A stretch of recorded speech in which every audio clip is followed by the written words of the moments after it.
Oh man, what's really good, family tree? We're live. Let me know that you're in the building with me by simply hitting the like button from the jump, because you already know we put forward some real powerful shows for you guys. Earlier on, we did the Christian prophet Muhammad. It was part of a three-part series on Ethiopian Arabia. The first one was Abraha's Quran. The second one was Abraha's Arabia. And the third one, of course, is to do with the Christian prophet Muhammad. Everybody who's here right now is behind the scenes with us, ready to actually get involved with this debate. We're having a debate. Did Jesus die on the cross according to the Quran? Yes or no? We're going to do three. How can I put it? We're going to have three methods of hermeneutics. We're going to read the Quran as is, a blatant text. What does the Quran actually say? Versus how would the Quran be received by Jews if it's being targeted to Jews, and how the Christians would have understood it if it was being spoken to them also. After that, we'll have a third way of reading the Quran, and that is reading it through the lens of Muslims, through the Muslim tradition. And we'll be finding out, the diversity of thought within inside of the Muslim tradition of did Jesus die on the cross? Because it's my contention, I put forward the argument that the Quran, I believe John Damascus kind of said this at first, I think John Damascus did say it. I should actually bring up the John Damascus quote. And he basically said in there that the Quran affirms Christianity, but the Ishmaelites have brought about a heresy. And for me, I would love to separate what the Quran says versus what Muslims say. So, was John Damascus right in saying that it affirms Christianity, or was he wrong? And later on, we'll actually jump into some of the debates that was going on in the Abbasid courts. I believe this was like 7:30, and they were debating these concepts of the Trinity, debating concepts such as did Jesus die on the cross, etc., and the Ishmaelite understanding. So let's do this. Let's absolutely do this. Family Tree, if you're here with me right now, please hit up the like button, and we're going to go in. First of all, let me actually invite everybody who's on the panel just to introduce themselves and just say what side of the debate you're on. So, Muslim apologist, you're first to go. Yeah, thank you, Kalam. So basically, I'm the Muslim apologist, and I have a channel called Muslim Apologist as well. And my position is that Jesus did not die on the cross, but it was made to appear so to them, to those who were witnessing the event. Yeah.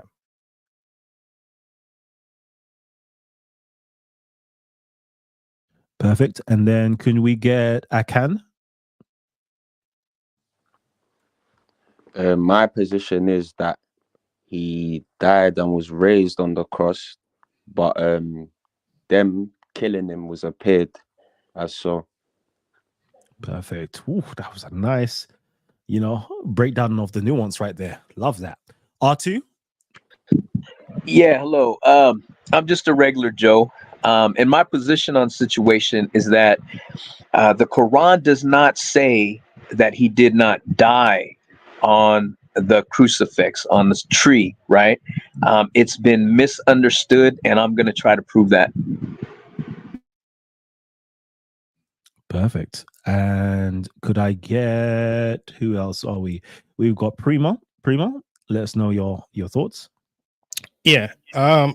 Well, as I said before, I believe the Quran gives information about an investigation about an event, which is textually correct, but the narrative behind the meaning of that text has been misconstrued by the Muslims.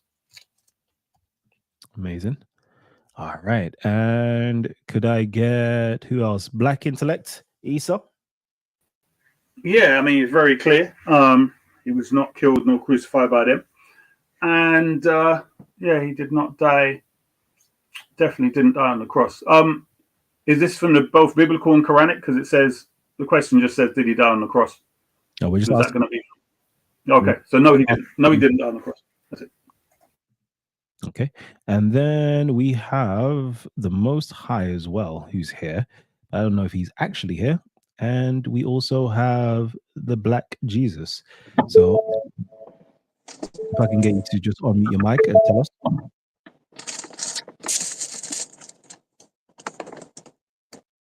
Let me take you off. Okay, cool. No problems. Okay, so the first thing to do is to actually share our screen, view Corpus Quran. Let's see if we can do that. Present. Am I not presenting? Share screen. Corpus Quran over here. You know, and of course, we love to actually start it from the very beginning to really understand it. But I think we did this a little bit earlier on. We got the context that it's talking about the Jews, is given a rebuttal and refuting the Jews. And it says here, and because of their sayings, we slew Messiah, Jesus, the son of Mary, Allah's messenger, and they slew him not, nor crucified him, but it appeared so unto them. And lo, those who disagree concerning it are in doubt thereof. They have no knowledge thereof, save pursuit of a conjecture. They slew him not for certain. Then we're going to go to verse 158. Rather, Allah raised him to himself, and ever is Allah exalted in might and wise. Okay, so what we're going to do now, first of all, is have a plain reading of the text. Okay, we can go into the Arabic if we need to get clarification. And let's see how everybody understands this verse, not with your Christian mind, not with your Jewish mind, not with your atheist mind, not with your Muslim mind, but what does the text say? Okay, so who's going to be my reader? Prima, I don't know if you're there. Read. And the Lord said, can you read for us quickly? No, come on, you go ahead. You got that British accent. It's much better than mine. All right. And because of their saying, we slew the Messiah, Jesus, the son of Mary, Allah's messenger. So I'm going to do an interpretation right now, an exegesis. Okay, that's what I'm going to do right now. And then if you disagree with my exegesis, speak up. And because of their saying, the question is, who is they? And what are they saying? They are the Jews. And the Jews were saying, we slew the Messiah, Jesus, son of Mary, Allah's messenger. Cool. Let's continue. That's the end of my exegesis. Let's keep on reading. They slew him not, nor crucified him. So I would love to know, what do you get from that when it says they slew him not, nor crucified him, just simply from a plain reading? If you disagree with me, please let me know. I get from this, based on my exegesis of a plain reading, where we see the word they, we can substitute that with the word Jew, because that's the context of who they are. So the Jews slew him not, nor crucified him. That is what I get from this text, that the Jews did not slew or crucify Jesus. Does anybody have a different understanding of this? So the next question is, who did? No, we haven't got there. We haven't got there. We haven't got there, because with a plain reading, we don't even know if he got killed or not. Oh, I hear you still. So do we disagree with that, what I've just stated? Yeah, Anybody? no, I don't Nobody think so. doesn't. I mean, it's plain to see that. Plain? That I think it's quite plain to see that. yeah, the like Quran they is saying didn't that die in it. They didn't kill him. they innit? here, yeah, they didn't die. He didn't die, and he wasn't crucified. I think it's quite plain in the reading. Yeah. I don't think. No. We're interpreting something here. It says the Jews did not kill him, nor did the Jews crucify him. That's what the plain reading says. Okay. Yeah, That's I what don't have a problem plain with that. reading Yeah. Yeah. Okay, cool. But it appeared so unto them. Now we have to break that down. So they didn't kill him, nor did they kill him. Sorry, they didn't kill him, nor did they crucify him. But it appeared so unto them, meaning they believed, they themselves perceived that they had killed him, Jesus, and they perceived that they crucified him. But the text is saying they did not do those things, but it simply appeared so to them. Do we have a different understanding of the text, or are we all in alignment with that? Yeah, I'm in alignment. Go on. Okay. So, according to this, all right, and this is going to be a further exegesis. According to this person called this person called Jesus was killed by the Jews and was crucified by the Jews in all appearance to the Jews, but they were not the ones that killed him, but they thought that they did. Is that a fair understanding of the text? Quran, Kalam, why would you use So my you say, interpretation? so now you're doing an exegesis. So basically, what you're gathering from the text is that they did kill him, but it appeared that they didn't really. They got tricked, basically. No, we're not No, saying the opposite. The opposite. We're not even saying This tricked. We're not bringing up anything like that. We're just simply reading the text that it says we can, infer all these other things later on, but the clear reading of it is that they did kill Jesus, right? Or they perceived it all, what it's trying to say here is that they perceived that they killed him and that they crucified him. Mm-hmm. But the text is also saying that this is only in appearance, like you saw it, but unfortunately this did not happen. But Kalab, that was my argument against what you were saying. So why That's would you use my argument now? Because I'm not using an argument. We're now reading the text plainly first. But that's what I said. So what was your plain reading? No, because I'm not going to give you extra at this layer, right? No, but you're using mine. So what was your plain reading before? I'm not even using yours. I'm using what the plain reading of the text says.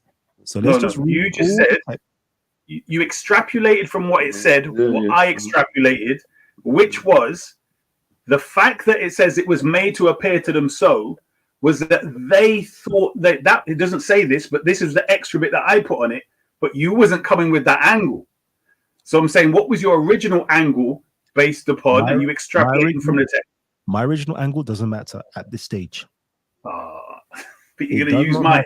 I'm being completely fair to the text. Completely. Okay, fair. so you agree with me on that then? Do you agree with me it's on not that? about if he agrees or not. He's reading it plain as the text. He extrapolated, right. And I'm saying, let's move on. Let's move on because we're wasting too much time. Okay. And lo, those who disagree concerning it are in doubt thereof. So those we can assume, but if there is, because obviously assumptions could be proven wrong, right? Those we are now assuming is relating back to the they who are the Jews. So the Jews who disagree concerning it are in doubt thereof. So if you disagree with it, you have no full knowledge thereof, or you're in ignorance of the situation. Do you agree with that so far? I think we all do. I will have a slight contention with you with regards to the meaning of those, because I would say that it just doesn't refer to the Jews who agree that Jesus was crucified. It could also refer to the witnesses who may not even be Jews, who may even be the Romans who say that Jesus was crucified. So those here would cover a wide meaning, meaning those who agree that Jesus was No. crucified, It's but got a not little just point, but because not those just could be, religious. it could even be the valid. people that the Quran was Grammatically, it being has revealed you to. still have a subject. You still need a subject, a topic. It has to relate to each other. So you can't just pick out one pronoun No, and no, I hear apply that. to Yeah, yeah. something else. Because this is Yeah, because no. this is because we're this is reading- already if a we're change of reading the text- subject. It says saying those who disagree with the crucifixion, right? Yeah. Yeah. So we're concerning this is only to do with the text. You're bringing in prior knowledge right now, i.e., you said the Romans, the witnesses, and so forth. We're not trying to bring in Exactly. any prior knowledge. We're just saying this is what the text says. Let's read it for what it says. And I think it would be fair because the only people that's been spoken about here is Jesus and the Jews. Jesus and the Jews. And then, therefore, it's fair enough to say those who disagree concerning this has to relate back to the Jews. Yeah, yeah. But Adam, would that be the Jews that follow Jesus and the ones that slew him? Or because It's- when it says those who disagree, that has to now come out of this sentence because it's saying those who disagree. It doesn't tell you who disagrees here. So the brother is actually correct. You would have to go out the sense to say, well, who? Oh yeah, is the people even that Jews agree? is not even in the text as well. So it's like it could even, No, the verse and before because it of is their the- saying could be anyone. No. it's The talking verse about- before is Jews. verses That's before. established. Oh Means yeah, yeah, yeah, all the way. context, And it was because the of their Jews, okay? where? No, Yeah, where does it it's say not- before Jews? Where? You'll have to go back to like 3 different verses prior to see it's a continuation of rebuttals towards the Jews of their sayings. Yeah, and their the boasts, okay? covenant. That's okay, the no. Sabbath. That's in no doubt. But when it says those who disagree, we know that there were Christians that were disagreeing and saying he didn't die on the cross. There were Christians that were saying, Huh? Can you stop? You're bringing in extra things into the verse. There's nothing here well, saying. because it says, all right, who are those who disagree then? Okay, because I'm telling you, we're just doing a plain reading. Please understand what we're doing. A plain Okay, reading of the text. So what does the text say? We're not bringing in any prior knowledge from Christianity or Judaism or any extra knowledge from Islam. Just what the text says. Then we can go to the second way of perceiving it, how a Jew or Christian would receive it. Then we can go in afterwards how Muslims understand it. Okay, that's how we're going to do it. But for now, it's just a plain reading of the text. And it says here, those who disagree. Okay, so they slew him. Okay, is referring to those who think who slew him, is referring to those who it appeared so unto them. And it's talking about those amongst them who disagree. So whoever disagrees, whoever amongst you Jews who disagree that you didn't slew him, you are in doubt thereof, and they have no knowledge thereof, save pursuit of a conjecture. They have no knowledge thereof. Jews. Yep. Save.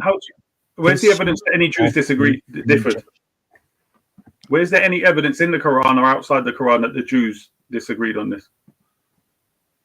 It's not even the Quran right now. It's just here. Even the verse. Yeah. So it's saying those who disagree concerning it are in doubt thereof. So according to the Quran, you did not slay him, nor did you kill him. And if you choose to disagree, you're in doubt. And you have no knowledge of this. And you pursue something but a conjecture. So according to the text, it's saying that the Jews genuinely thought they killed him. That's what it's saying. That's what it's saying. Okay. That's what I'm reading, plain as day. I'm not, this is no bias. No bias. If I'm being biased, please tell me where I'm being biased. If not, because this means the argument could go anywhere after this, right?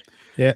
This is an argument of technicality that the Quran is trying to establish here as to who actually did it.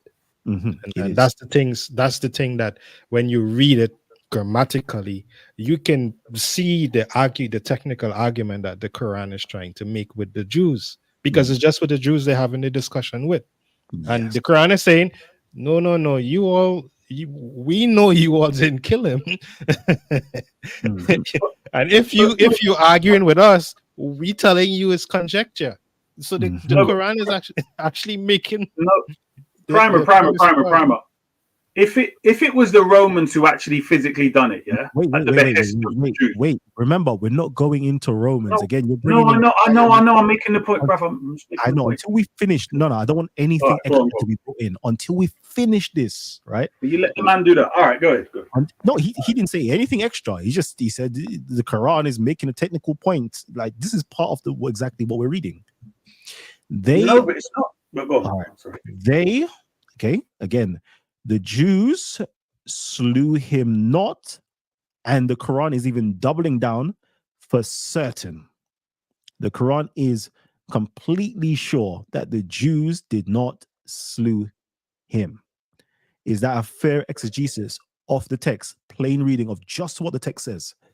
Yes. Perfect. Yeah, Cool. no worries, no problems about that. Yeah. Yep. Now we can go on to the next verse. Okay. Rather, Allah raised him to himself, and ever is Allah exalted in might and wise. Give me a second, family. Go on, you talk. I don't think they're gonna talk a lot. I just went to. Are you reading from a Yusuf Ali translation? There's about how many? 1, 2, 3, 4, 5, 6, 7. I can't see. Oh, sorry, I'm not looking at. I'm genuinely looking at the Quran. So the one he's reading. The one he's reading, Sahih International. All right, cool. Let's read. Let's read together. I was literally reading from the book. All right, rather Allah raised him to himself, and ever is Allah exalted in might and wise. But Primer, what I was going to say to what you said, you have to remember there was the Romans soldiers who killed him. One second before you do that, yeah, I just need to just introduce you guys to somebody real quickly. Say something to the family. What's happening? Everybody good? Y'all know when you hear that voice. Y'all know who it is. Was that Gabs? It's Give me the Gabs. Medicine man. Come on, baby. Call me a man. What? You might have to pass through, man. They're waiting for you, family. Trust me, they're waiting for you. Yeah. Let me come nugget. All right, let me get back onto the show, though. Yeah. All right, peace. All right, cool. So, where were we? Okay. So now let's go back. Allah raised him up. Yeah. Yeah. Allah raised him to himself, and ever is Allah. Okay. So that's fine. Allah raised him to himself. Yeah. Well, are we happy with that? Is there much needed? Did Allah raise Isa up to himself? What does the text say? Isa. You asking me? Or? Yeah. It's right there, man. Okay. So Isa is with Allah right now. They come back.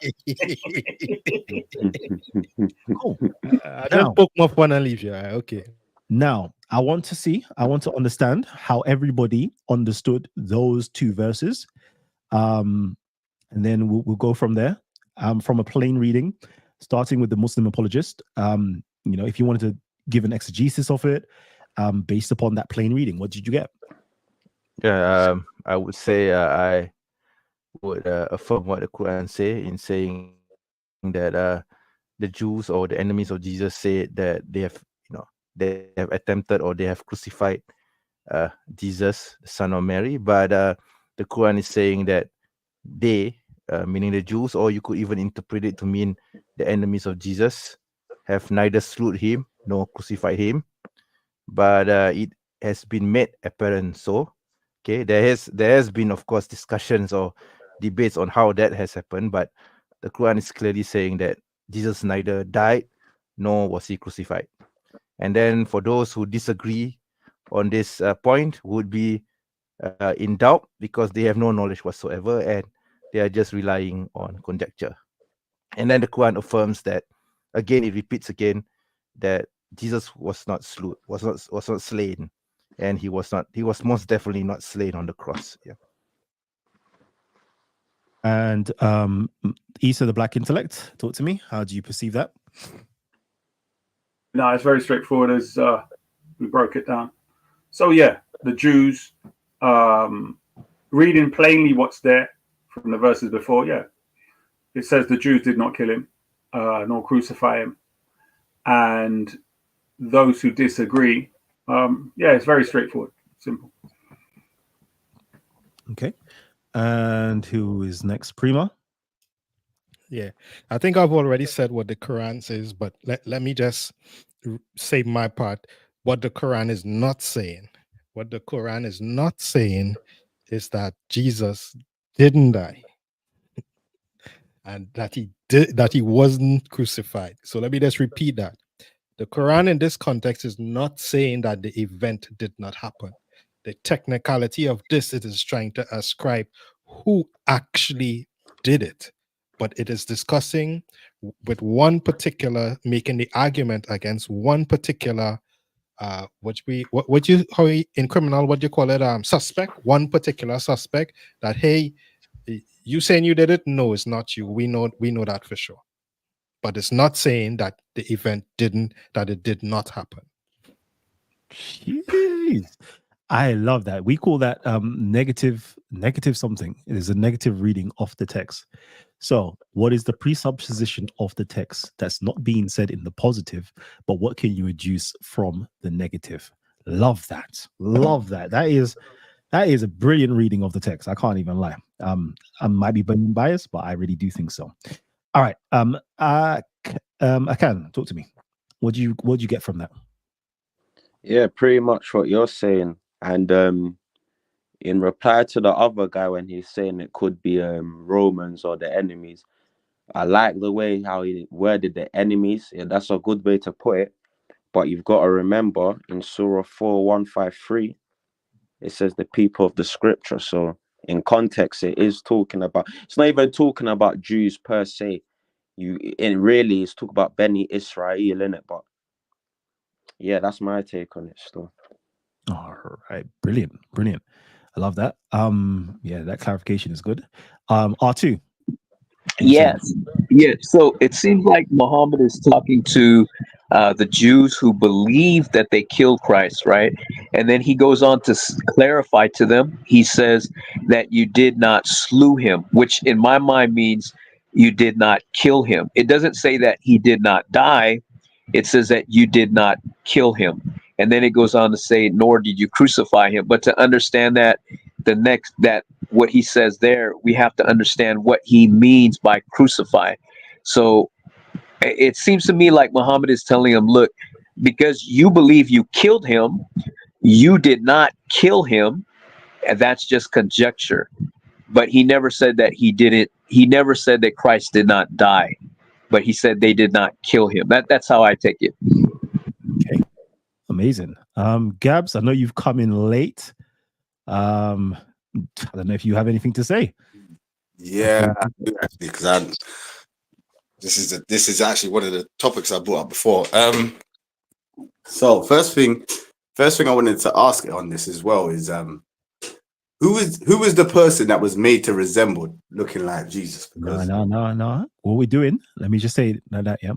What we're doing is the plain reading of the text. So in the plain reading of the text, there's nobody there that resembles Jesus in the plain reading. We're reading from the Pickthall right now in front of us. Oh, Pickthall, not the Sahih International. No, not the Sahih. Okay. Pickthall. So what do you gain from reading the Pickthall? Okay. Slew the Messiah, Jesus, son of Mary. Last mentioned they slew him, nor crucified him, but it appeared so unto them. And because you were late, we understood the context that the people who they're saying that, and because of their saying, there is being the Jews. So the Jews are saying, we slew the Messiah. Yeah, Jesus, son of Mary, Allah's messenger. They slew him not, nor crucified him, but it appeared so unto them. And lo, those who disagree concerning it are in doubt thereof. They have no knowledge thereof, save pursuit of a conjecture. They slew him not for certain. Okay. Who was the prophet speaking to when he said they slew him not? Who is he? The Jews. So he's speaking. Well, he's speaking. To who? No, this is not the prophet. This is Allah. This is Allah's revelation.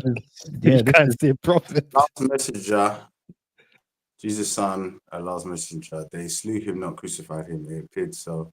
So Allah speaking to who here? He's speaking to the Israelites because in Surah 4:153 is the beginning of the whole context of the situation. So he's talking to the people of the scripture, which is So- Beni Israel. So he's saying to the people that believe they killed him. He's saying no. Allah's talking to them, saying no, you didn't.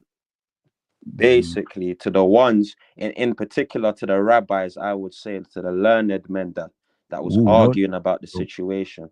Yeah, don't do that. Don't bring the extras in. Don't bring the extras. Cool. Unless we can substantiate it by those verses. Cool. Say. I can't help it, man. So how do we know here? Before even the extras, how do we know here that Allah is talking to the Jews who was claiming that they killed him? Because of Surah 4:153, the people of the scripture. Who's the people of the scripture?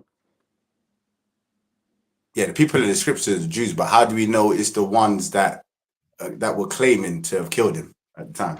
Because it's saying, because of their boasting, and they're saying, Yeah, I was we- just about to say that. those ones who are saying it, that we killed the Messiah. Yeah. Hmm? He's saying, for those of you guys who are saying we killed him, he's saying, nah, you didn't kill him, nor did you crucify him, but it appeared so unto you. I know you believe it, you perceive it as such. And lo, if you disagree with what I'm saying to you, you're definitely in doubt, because you have no knowledge, save pursuit of a conjecture. They slew him not for certain. Okay, and then so just reading like this, it just, but then obviously it's Allah's telling the Jews that you didn't kill him, but yeah, that's what it's saying. Okay. So, but does it discount that he was killed? Does this, Slew him not, nor crucified him. Remember, it's saying they're boasting about them killing him. So what's the whole context of the situation? So they're boasting about physically that the Jews killed him. So it doesn't say that he didn't die. It says that the Jews did not kill him. Jews did. It's not saying the Jews didn't kill him. It's saying they didn't kill him in context. The people of the scripture, who is the Jews and the Christians and whatever. But you've got to remember, it's a people that's bragging about killing somebody. So it's correcting someone.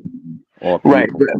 But what I'm saying is that the point of the surah is that he's saying that whoever is thinking that they killed him did not kill him. It's not saying that he didn't die, is what I'm saying. No, that but surah it's is not saying but it's saying killed. What is killed? If someone's been killed, when you physically put someone out, that's it you uses killed the him. word But it doesn't mean means kill. yeah. To take someone's- Right. So when you kill someone, you physically have to do something to take their life away. That's what kill means. So they're saying that they did not physically take his life away. It does not say that he didn't die. It doesn't say that. That's It right. says that the Jews did not kill him. Okay. So let's stop there. Let's stop there. Okay. So we can read, everybody mute your mics. So we've read, okay. I know everybody has their different slight differences. And so far, I think, in terms of exegesis wise, Prima brought up the very best way of understanding it. Can I say one quick thing? Go ahead, Searching. So with this one, it was the Jews that were saying they killed the Messiah, right? Yeah. But the thing is, if the Jews are saying they killed the Messiah, that means these Jews are not actually real Jews, because why would they kill the Messiah unless they're doing it as a joke? Because they're expecting the Messiah to come back. It's not in their religion to kill the Messiah. So it wouldn't make sense that they were talking, for killing a Messiah. Yeah, but we read in the text just for what the text says. So we're not trying to add. And this is the problem. Let me just say this. This is the problem when you look at these translations. When you have these parentheses inside of the translation of the text, you see the translators trying to create its own narrative. So that's the biggest problem, at least I have when I read and I have to discuss with you guys, that it says something, the narrative is created in the parenthesis, and you have your understanding, and I am like, it's like reading a Bible text. In the Bible, if it says that, it says that. We can't run away from it, you know. We don't try to decode it. We can explain and have our own subjective understanding, but we can't get away from what the literal translation mean in its context. So yeah, as you know, as we're saying, the context of this surah is about the technicalities of who killed Jesus. That's the context. The context is who killed him. It's not negating that he was killed or crucified, as some would like to believe. It's negating the fact that those who claim that they did kill him did not kill him. It may have looked like you were the ones who killed him, but it wasn't you who killed him. And now we'll have to say, should we, in terms of exegesis, should we go to other verses in the Quran to figure out who killed him? Should we go to history now and figure out who killed Jesus? What would you like to do? What would you like to do? According to the Quran, what the Quran says, what Allah told Muhammad was that if you're ever in doubt or you don't understand something, that what you do is you go to the previous people of the book. You go to the Christians in order to clear out that's what Don't Allah. say Christians. It says the people that read it before. So Okay, that's talking the people, about the Israelites. Okay, so it says the people that read it before was also the Christians and the Israelites. No, but it was both of them. Because the Christians, Injil, Hold according to the Quran, the Injil of the Torah was revealed to Bani Israel. So in that context, here's the thing: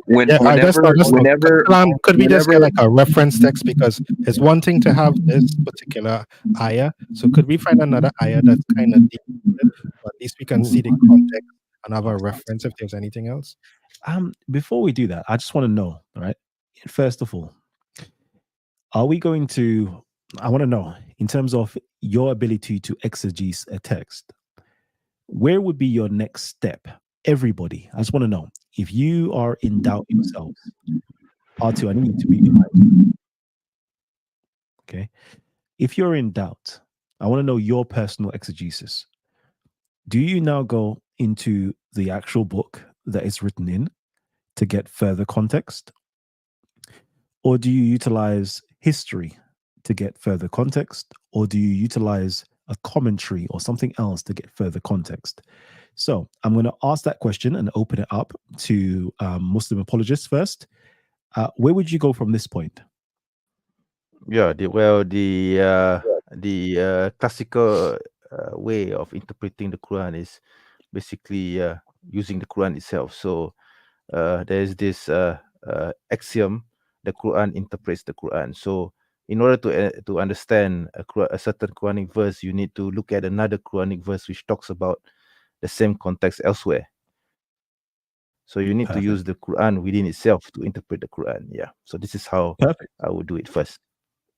Thank you. All right, cool. That's one form of hermeneutics, of trying to understand a book, is by cross-referencing it with inside of the book.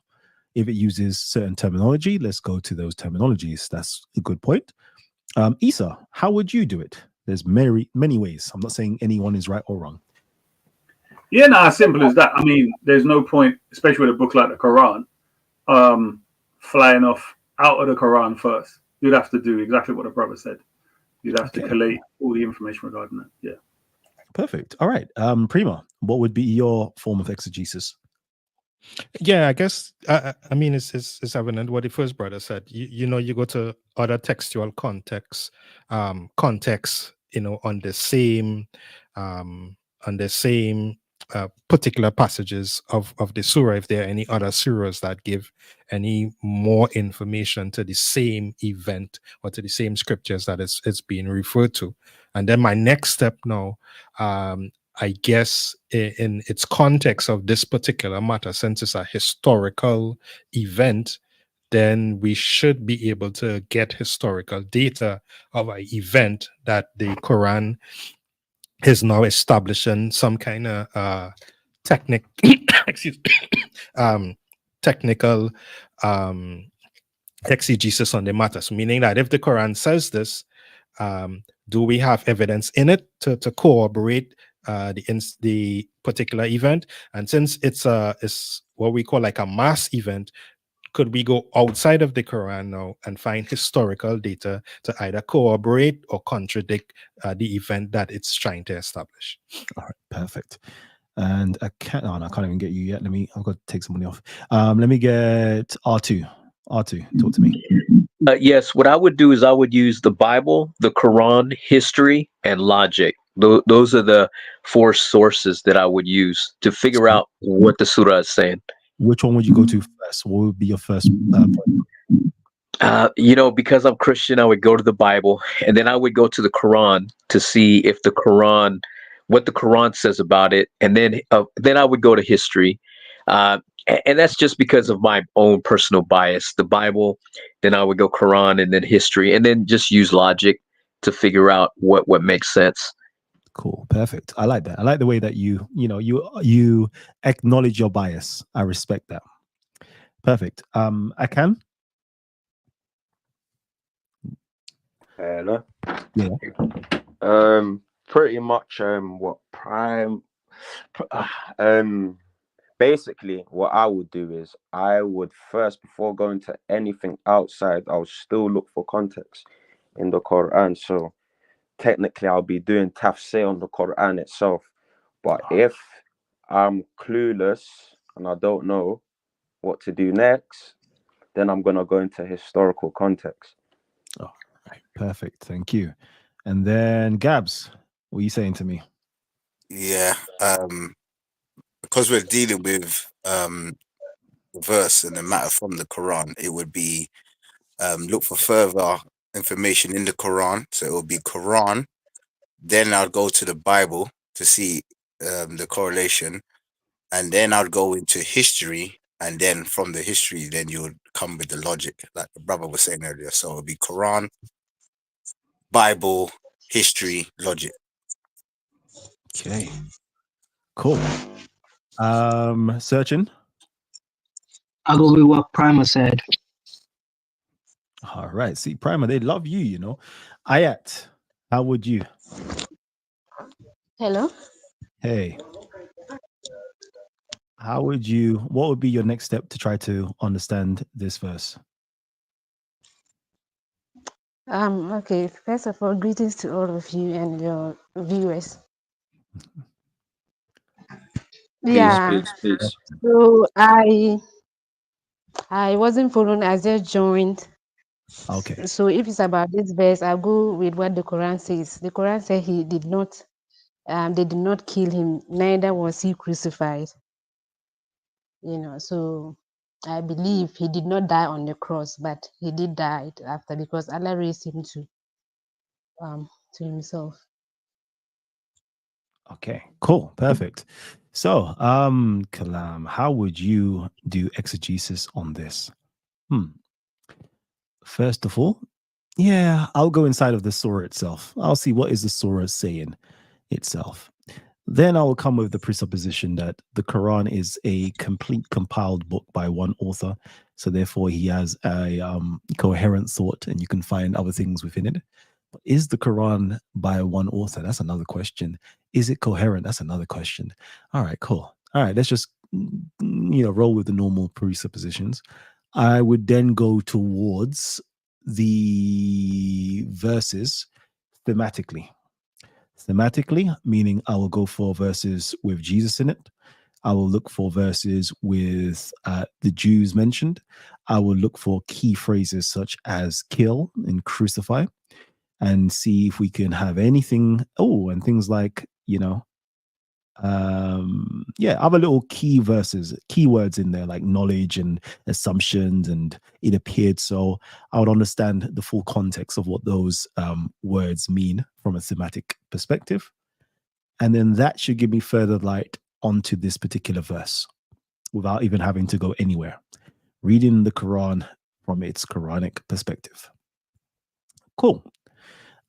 So we've got I think we are unanimous in the sense that we'll look for the Quran to explain the Quran.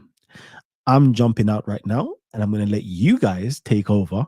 You guys can share your screens and provide all your evidence possible. So use the Quran to try to explain Surah 4, verse 157. So far, the Muslim apologist is live. I'm going to take myself out and then the rest of you lot can come in.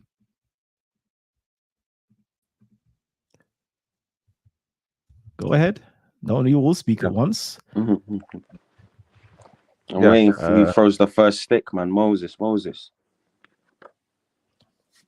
So what verses would you use? I'm trying to just relax now. So what verses would you use to actually understand this verse? Yeah, we got 1933 and 355. Okay. Is it possible for you to share your screen? Because I don't want to work.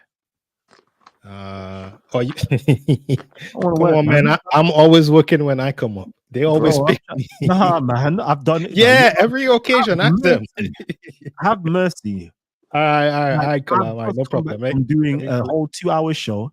I'm on again, doing another. I've been on it for an hour, and you lot still want me to go? All right, cool. And peace.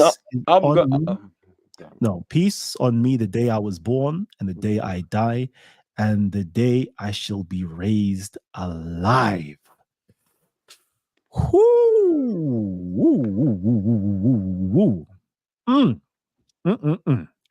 So, can you tell me how are you using this verse?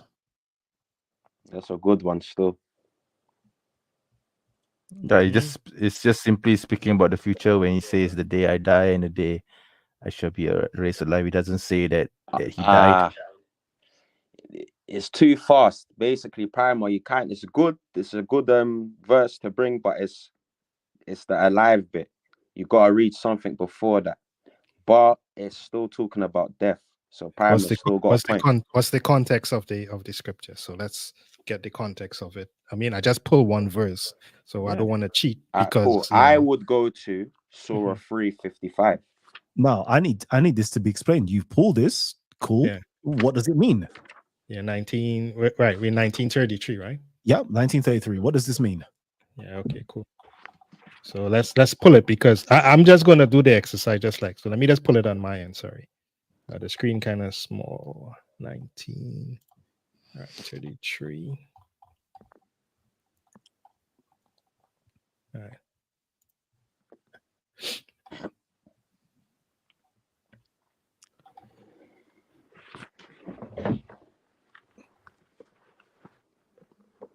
Right. So 1930, right? Could we pull it from there? If I'm to read 1930. Yeah. So in parentheses, they have Jesus, but I'll just read because I'm just reading the Sahih. 1930. Jesus said, "Indeed, I am a servant of Allah.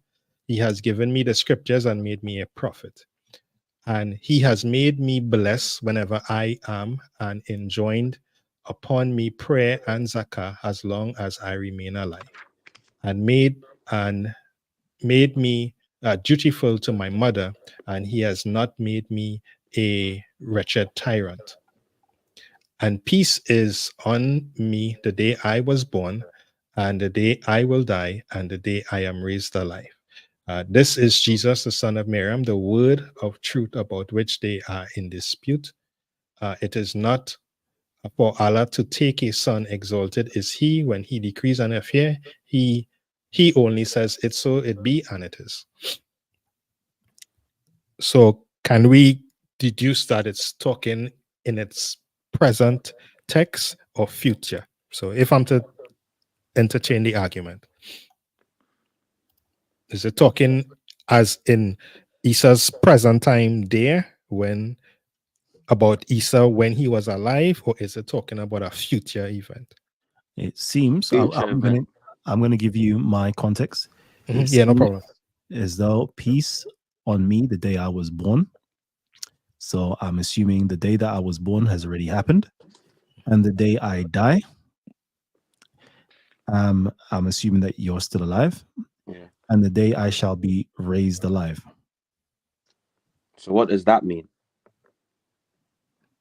Oh no, That means sorry. it's future. Let me It's let me future. read it. Let me read it. Sorry. Wait there. I've messed up. Sorry. Let me read this in the actual Arabic. Yeah. Okay. This is me the day I was born. The person passive, cool.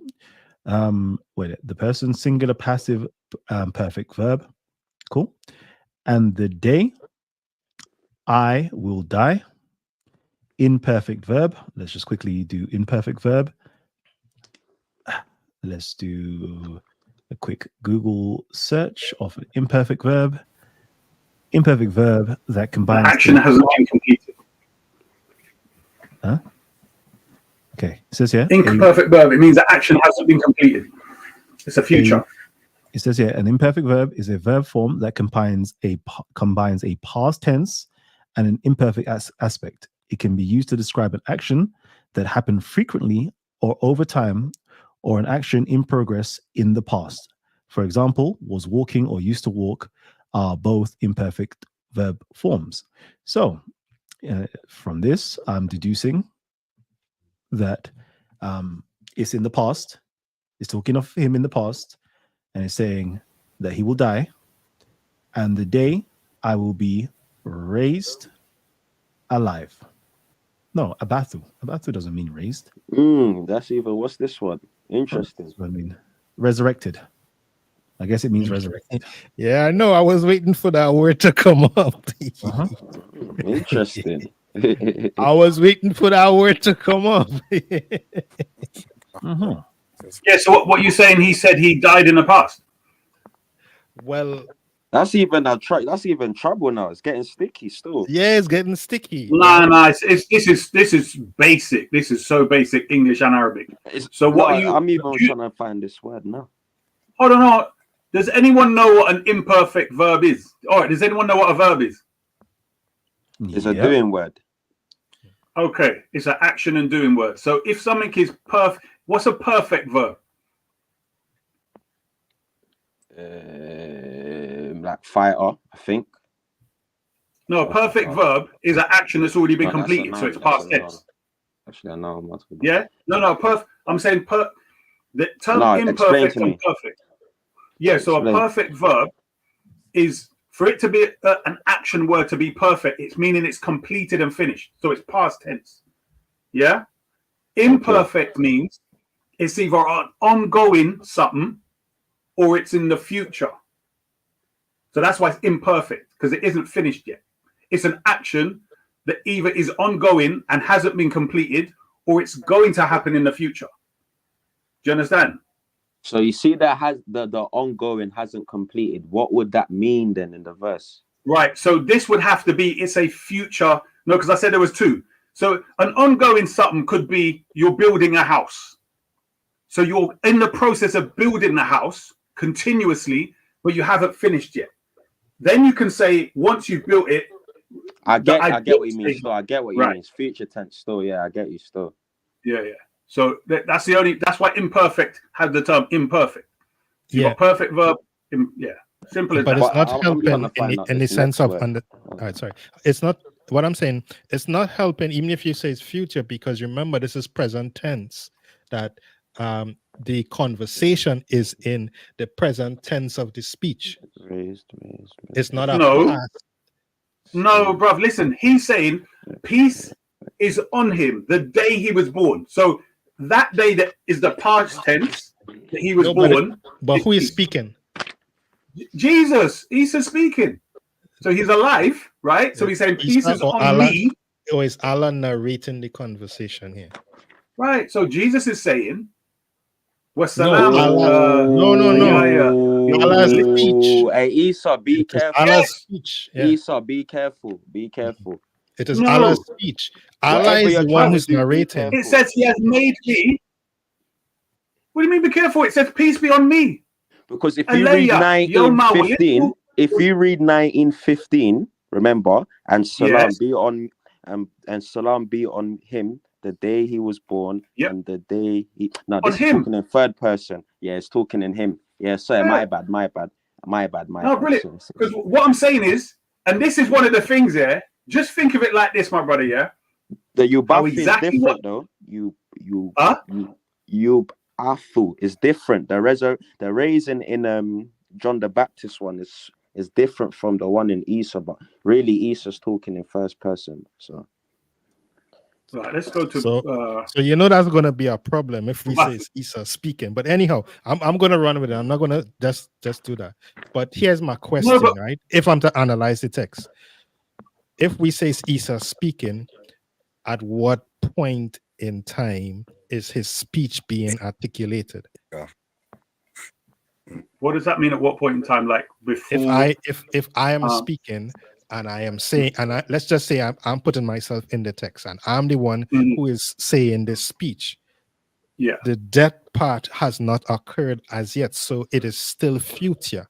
So this is not speaking from the point that he already died and went up. No, he's still alive and he's still speaking. So even the resurrection and death part is still future. It hasn't happened as yet. So even if you're trying to say it's more future, I'm just saying, well, the near one hasn't happened as yet. None of our in our both instances, it hasn't happened as yet. So it's for me to say, okay, it's an earthly one, and you might say, well, it's a prolonged one after some other. But that's not what the text. What I'm saying, if you take away, just as Callum's saying, if we take away, and that's what I do, take away the outside noise. I don't want to know anything about the Jal and all this kind of thing and the cross. I have nothing to do with none of that. I just read the text just as it says. So the day I die, I wouldn't use that still if we're using it in context of Surah 4157. I wouldn't really use it still. So it makes sense though. I get you, but I wouldn't use it still. No, but you're forgetting what it says before. Like there's a whole heap of information. Bless wherever I am, as enjoy me salah zakat as long as I am alive, and dutiful to my mother, and not has made me insolent. No, but you gotta remember, it's talking about people that killed the Messiah, so the death has occurred. This is talking about previous. So this is like a prophecy. Alive. Yeah. So you could use it, but it's not a precept. It could be a precept of the other verse, but I would. Okay. Hold on. I wouldn't use this, innit? I wouldn't. All right, Akon, watch this. This is where you have to analyze. This is why I say people use every word. Can I ask you a simple question? The description of this day of crucifixion, would you ever call that a day of peace for that person? Day of peace. Yeah. Salamu. No, but we're not talking about the day. You can't say that because it says peace be upon him the day he was born. Yeah, and the day I die. Can I just say what you mean? Still, I get you. Yeah, come on, bro. Yeah, but remember the day. Remember the day he died. That's the whole point. Isa, listen, that's the whole point. They did not kill him or put him to death, but appeared so. Right. No, but this is the thing. You put me in the back when I was coming at that thing where confusing the whole. Isa, just wait. The question is, and the brother even said it. You said it just earlier. The question is, at what point in time, is Jesus speaking that what we just read? At what point in the story or in that time is he talking these words? That's what the question. This is before the death. Okay. Before the alleged death, yeah. And then we start from there. So now this is before the death, then, yeah. So he's talking. Is this a prophecy? Technically, right. Well, this is what I'm saying. It's there to refute any ideas of it, because it's saying the day I was born, the day that I die, not the day I will be killed, not the day I will be crucified. This is so simple. It's so, and John the Baptist, same thing. So I don't get. But remember, what this is supporting is the fact now that the event, if I'm taking my brother's argument, then the prophecies are actually predicting his death, because the word there doesn't, as you note, it says resurrection. So if it is that we now get another word that now adds a little bit more information to what we read in 4:157 and 158. Now we see here Isa speaking. They say, listen, there's an event that is going to happen. I will die, right? And I will be resurrected. I'll just read the text just as it is. I'm closing out everything else.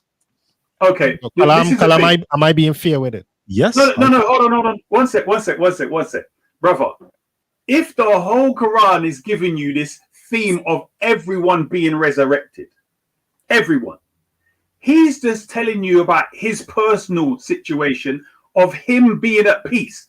Because we know not everyone's going to be at peace in this resurrection thing, right? My question he's to giving, you is, why is he saying this then? What's the point? Because And I'll it's tell for you who? why. I'll tell you. Because you've Give the got a con- you bunch have to of give people. context from the Hold Quran, on, so brother. you have to Hold bring on. another verse. Brother, listen. This is very clear. These lot was insulting Maryam, right? Yes. Do you agree? The previous verse, what they said about him, the various things they said about Mary. Then it says what they said about we killed him in both. Do you remember that? But who's Yes? he talking to? Who's he talking to even there? Who's he talking to? Yo, Things on bread, bro. I said we got a deal point of what was going on. That particular point in that moment he was making those statements. What was happening? Why was he saying that? Yeah. Because people were saying he's cursed. Bro, hold on. Who? Right, hold on. What do you mean who? Maryam. Yes, Maryam, his mother. He was speaking in the cradle. From the cradle, as a little baby boy, little baby Jesus from the That's another one. Let's not go there, Kalam. Let him finish up with. But with was he really speaking as a baby though? But that's another thing, isn't it? He was speaking as a Holy Spirit. So I don't know, man. I don't know about that. So come on, Kalam, stop teasing. Let Issa finish his. Stop teasing. I got all of it, but let me. I'm just allowing him. Go ahead. So tell us, because that was my question. At what point is he making this declaration? We know it's from a baby, right? Yeah, we agree. I don't know if it's a baby. From the context, it's a young child. Yeah, Though. It's a young 1930. Child. It's a young boy. 1928 to 29 to 30. It said she pointed to the babe, right? To the boy. And they said, how can we talk to a child? Yeah. So he says, indeed, I am a slave of Allah. He gave me the scripture and made me a prophet. Yes. So we know this, and then it goes on to the next. Yeah. We got this. Yeah. Go ahead. 31. And has made me blessed wherever I am. So the context is these lot are saying, what's going on? You coming with a baby and you ain't married. What's happening? So then she's like, here you go. Let the baby speak for himself. What's your deal here? I don't understand. But in his declaration, what does he now says then? To tell the very same people who is accusing him and his mother, what's the declaration he makes? He said, blessed is me the day what? I was born. The day I will die. And the day I will be resurrected. But you got to remember. So do we have a birth, Esau, a death, and a resurrection? Not all Jews believed in the resurrection. So he's even teaching. Agreed. Bruv, he's talking to the people. All right. The people that he's talking to are not the Jews that were against him. Yes? It don't matter. What we establishing is the death part. So is it that he what said the day he was born, Hold on, he can't talking across you. What's going on here? Like, we're answering two people. Oh, sorry, brother. Go ahead. Akon. Yeah, go on. What did it make sense? Pardon? What did it make sense? Basically, repeat. Sorry, I'm just reading. I'm just trying to find more evidence. Repeat everything again. Sorry. Okay, so what I was saying was the people are questioning Maryam in a respectful manner. Yeah? Yeah. So they're saying, oh, sister of Aaron, oh, sister of Harun. Not was your father an evil man, nor was your mother an unchaste woman. So they're saying, you are from the righteous line, like your family's blessed. So she's not like how you come. That's what you said. You said it weren't the Jews he was speaking to that weren't against him. Yeah. So in other words, the people that are asking are part of the righteous team. So they're asking, they're pointing out. Are they Jews or not? That's what he's trying to do. All right, let's say they are. Hold on one second, real quickly, because I'm tired, because I've been listening to it for far too long, yeah? And I'm real tired, yeah? It's almost midnight. So I just want to really know, like, real quickly, just cut to the chase. Okay? So Jesus as a boy in a cradle, and this is Kalam's interjection, speaking via the Holy Spirit, has now spoke forth and said, blessed is the day that I was born, I will die, and I will be resurrected. So we know those three things will happen to him. I think all Muslims would accept that Jesus was born. Okay. I want to know, does Jesus die or has Jesus died? Yes or no? No, he hasn't. According to Jesus' prophecy of him dying, does he die according to you as a Muslim? Yeah, later on, but in that specific verse, he's not dead, or you know what I mean. That's fine. Yeah. So has Jesus died? I just want to know from the Muslims, has Jesus died already? No, he hasn't. According to the text, no. So Jesus hasn't died. Okay. What's his name? Isa? Jesus hasn't died? Nope. Jesus hasn't died. Yeah. Okay. Anybody else? Huh? Mate. And then now this is how I think that we'll have to go into like previous understanding and knowledge of Jews and Christians to really understand that text, you know. Like that's what you really have to go to understand the text is how would a Jew or a Christian understand that? Can we do that now? Christians, if you was in the time of Muhammad, and this particular verse of, because I'm tired, I don't want to just do all the nonsensing around. How would you interpret Surah 4 verse 157?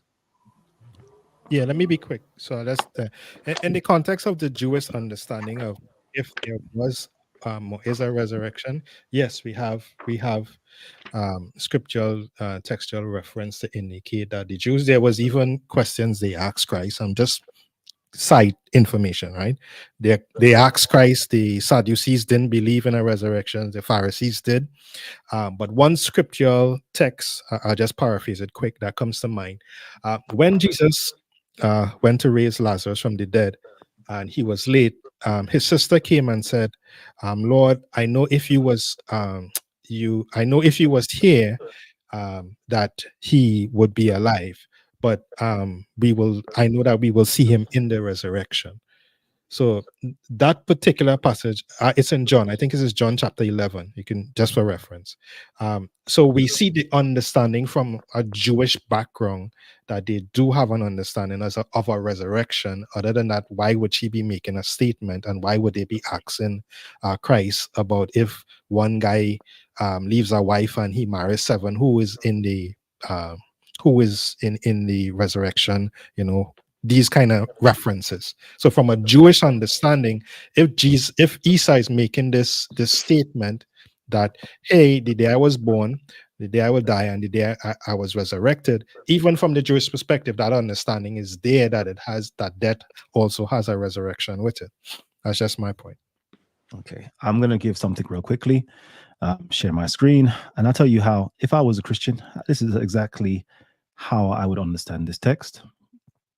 Okay, you will notice that for those of us who do Quranic studies, I mean like proper Quranic studies, as in how academia understands, we understand that the Quran is written in the backdrop of a Christian milieu, and it's pulling from biblical text or pseudo whatever the word is, epigraphs, whatever the name is, I can't remember, I'm tired now, right? It's pulling from loads of books inside of Christian and Jewish milieu that the audience are already familiar with. And to me, this is just one of those texts as well. You could disagree with me or not, but here it is. It says here, ye men of Israel, hear these words. Jesus of Nazareth, a man approved of God among you by miracles. So the approved of God among you. So you've seen the miracles, you've seen the wonders and signs which God did by him in the midst of you, as ye yourselves also know. Him being delivered by the determinate counsel and foreknowledge of God, ye have taken, and by wicked hands have crucified and slain, whom God hath raised up, having loosened the pains of death, because it was not possible that he should be holden of it. I thought, really and truly, if you put these verses together of the Quran, you can kind of see how it's speaking in line with it. What do I mean by that? In here, it's telling you, no, this was something that was already planned by God. You may thought you have done this, But God had this plan already. Him being delivered by the determinate counsel and foreknowledge of God. It is God that put him up to be killed and crucified. This is what this verse is saying. Ye have taken, and by wicked hands, i.e., not you, the wicked hands right here, he's talking about the Romans, have crucified and slain.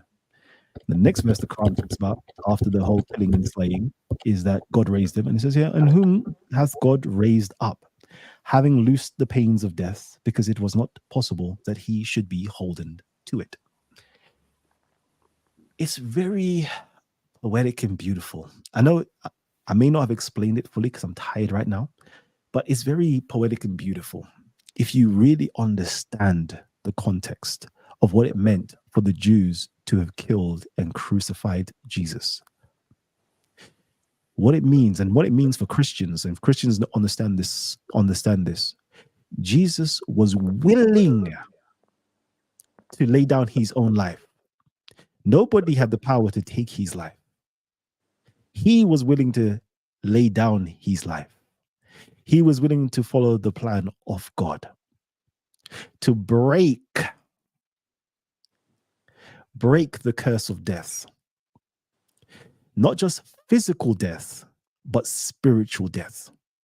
Because if you know anything about Jewish thought, Jewish law, to be hung on a tree, to be hung on the cross was the worst of deaths. Because it's not just a physical punishment of death, it is a spiritual punishment of debasement. It's the worst form of death. But Jesus said, you know what? I'm willing not only to take on the physical death, I'm willing to take on the spiritual death. And you know what God did? He says, nah, you know what? That can't hold you. I'm going to raise you up unto myself. And you shall be praised forevermore. And every name and every knee shall bow to you. And everybody of the scriptures, according to the Quran, must believe in you on the day that they die, if they want to see heaven. It's very beautiful, in my humble opinion. Okay, so for me, in that verse of the Quran, understanding Jewish and Christian context, for me, again, you can say I'm wrong, is basically trying to tell you that no Jews, no Jews.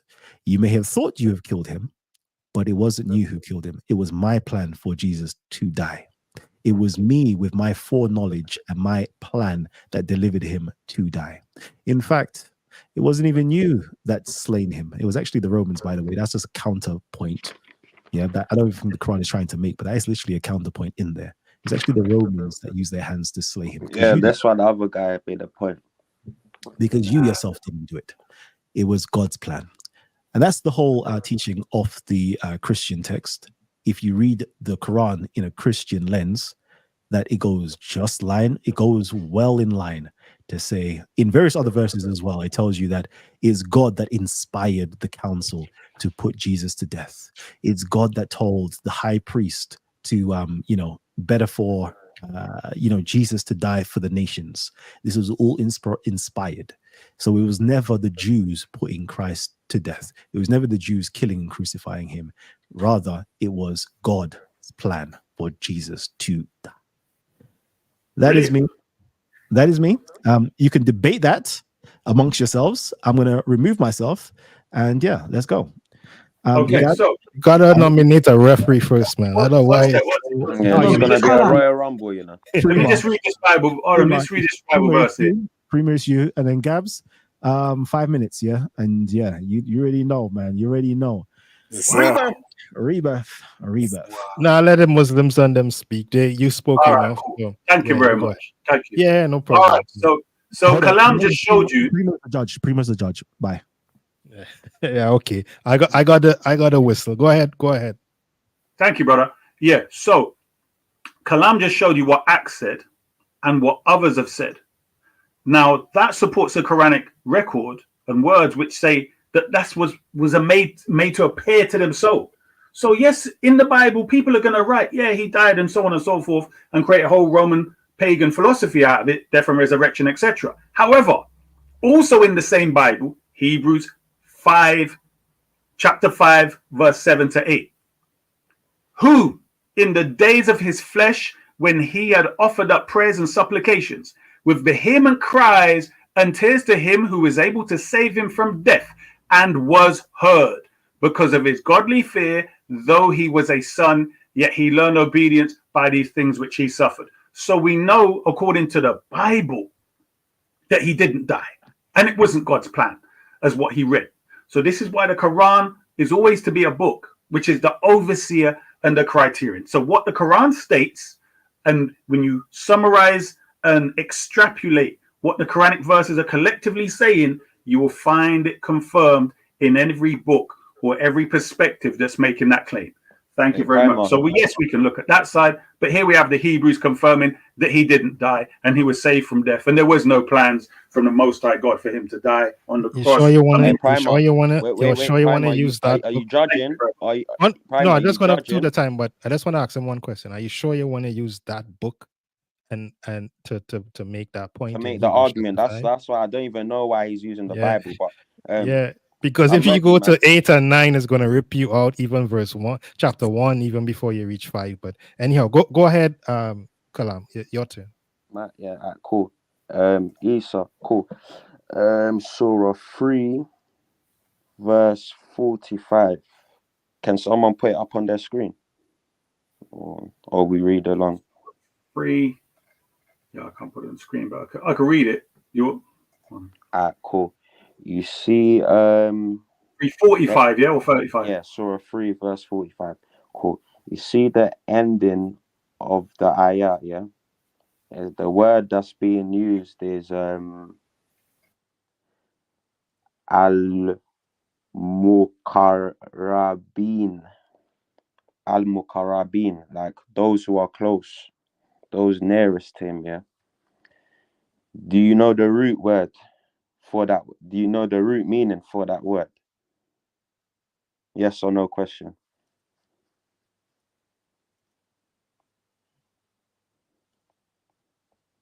Hello? Yeah, you go ahead, Kalam. Make your point. No, I'm asking Isa, does he know? Oh, Yes. okay. Isa, yeah. Yeah, Isa, do you know the root meaning? Yes or no?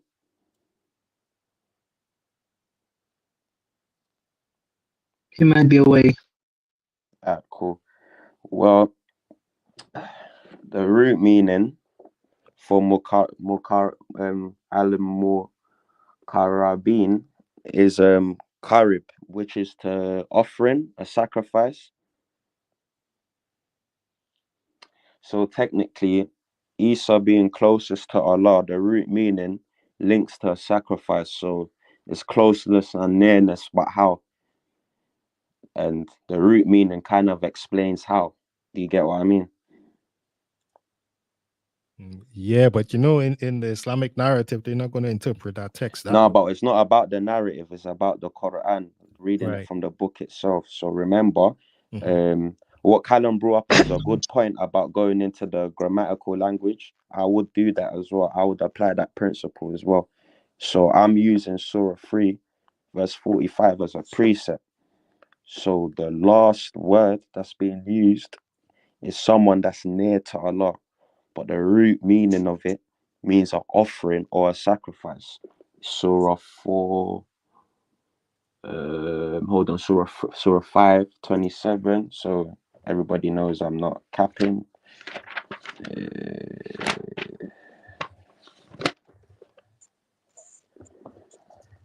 Bismillahirrahmanirrahim. And recite to them the story of the two sons of Adam in truth when each offered a sacrifice.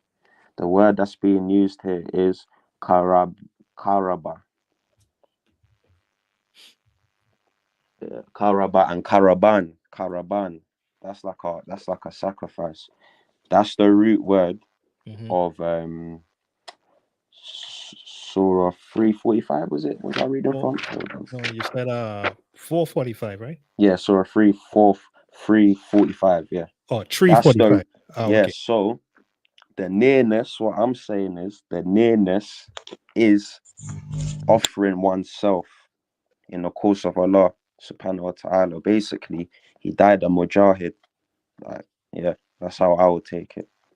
He died for the cause of Allah. Feasibilillah, as the brothers would say. for the sake of God. Okay, so it's not a sacrifice for mankind, but a sacrifice in the cause. That's why you're interpreting it. Yes, for the cause. Okay. All right. Okay. Sister Ayat, you want to go ahead? Your turn.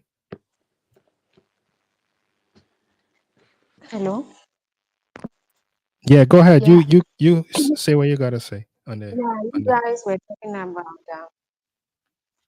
the verse that Jesus said the day he was born, the day he will die, and the day he will resurrect.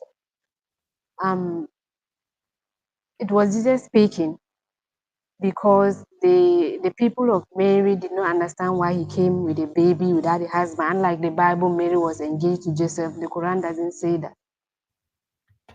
So Mary pointed to the baby, and the baby spoke to the people. So Jesus died, but he did not die on the cross.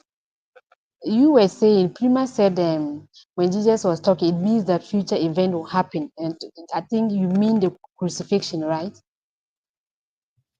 It's the word, because the word in Arabic. She's not looking at it properly. It's not. It's definitely he's not talking in past tense. Yeah. Yeah. No, he was saying that when Jesus was speaking, like the day he will die and the day he will resurrected, he was saying that it means that future event will happen. Did I hear you right? Sister, if you go Yeah. to Surah 19, verse 15, it's the same similar sentence, but that's past tense. And that's even speaking in third person. Surah 19:33. But he is alluding to, because the Quran says what every soul shall taste death, right? So he being born, he will die. By all means, he will die and be resurrected, as all of us will die and be resurrected. So But the sister, Quran you didn't gotta say that remember. at future events. He was reading to, talking about the crucifixion as if he was coming to die, like they believe he died for their sins. The Quran is not like that, right? Because when he came, the people, when Moses came with the book, and then the Jewish people, they wrote something and attributed to Allah. There, Jesus was sent to the people of Bani Sister, Israel. It wasn't even sister, talking about Christians. Can I ask you a question? Was you born Muslim? Yeah. Yeah, you was born Muslim. I was born Christian. I became Muslim a very long time ago, and I'm from a Christian background. So when reading certain texts, I would kind of gather things a bit quicker than how you would, because when speaking of the Messiah, the Jews prophesied about two Messiahs to come: Messiah ben Joseph and Messiah ben David, the suffering servant and the servant that will rule Israel. So the Jews had the knowledge of a Messiah to come and die. This is in their Talmud, Mishnah, that this is in their tradition. So they have a knowledge of a Messiah to die, but they have a knowledge of a Messiah to come and rescue the nation of Israel, whatever all the good stuff to come after. But they have this knowledge. But if we stick to the text, though, no, because remember, it's talking to rabbis. They know this knowledge. Yeah. So, but if we stick to the text, my point is this: once we stick to the text and not the narrative, and you just read the text, without having any outside influences or bias, you realize it's clear cut that he is making a prophecy because he's still a baby. He's a child. I translate. I take it as a child, not a baby. Well, baby no, any difference. As a baby, no. Yeah. It's a prophecy.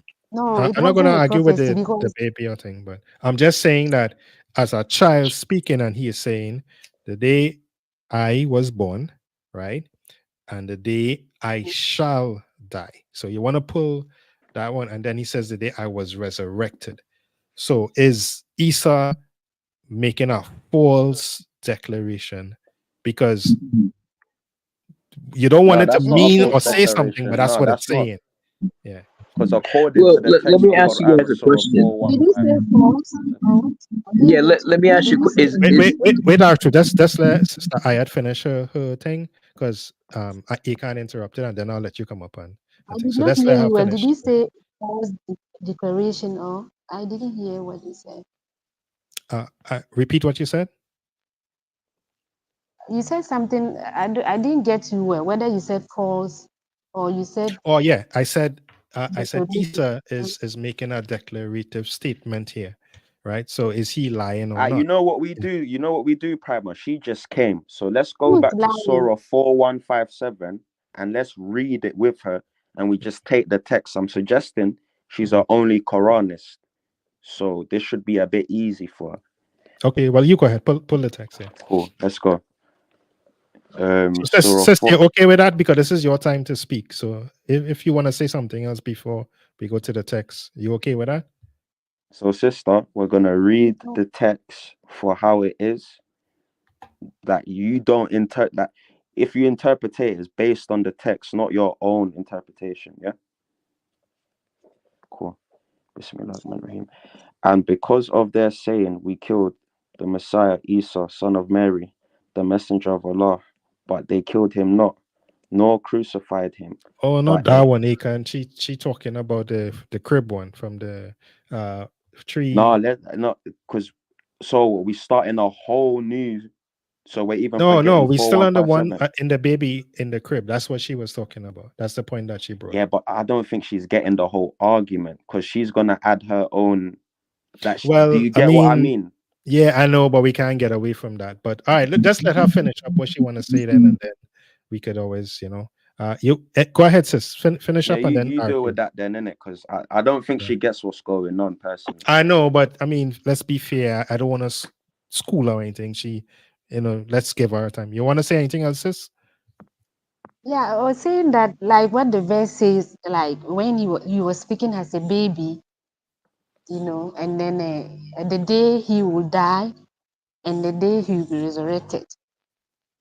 So like the Quran says that all what souls we shall die one day. So he knew that one day he's gonna die and be resurrected as any human being. To me, I believe he died when God raised him to himself. He died, though he did not die on the cross. Okay, so I now understand what the point you're trying to make. So what? Oh, this is like the Ahmadiyya. I always forget pronounce.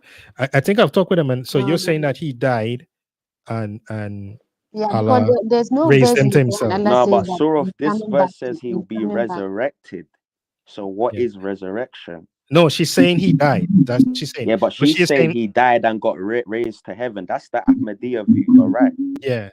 So No, I didn't say God raised. I said all of us will be raised when we die. What do you mean raised? Didn't what raised back to life, or From his body death. raised? Yeah, she He says will from be death. resurrected because the Quran. Is there so a she verse in the means Quran that resurrection, says that right? he will come back? Yes, yeah, she's confirmed. Cool. Go ahead, sis. Yeah, Go I ahead. mean resurrection. Yeah. I'm saying there's no verse in the Quran. Yeah, correct me if I'm wrong. If there's a verse that says that he'll be coming back, because what I know is when Allah is asking him in the day of judgment, whether he told the people to take him and the mom has God besides Allah. So if there's a verse, I don't know of any verse in the Quran that says, I'm not an expert. Maybe if there's a verse like that, whether he'll come back and die Yeah, a second time. yeah. I have a question along with what you said.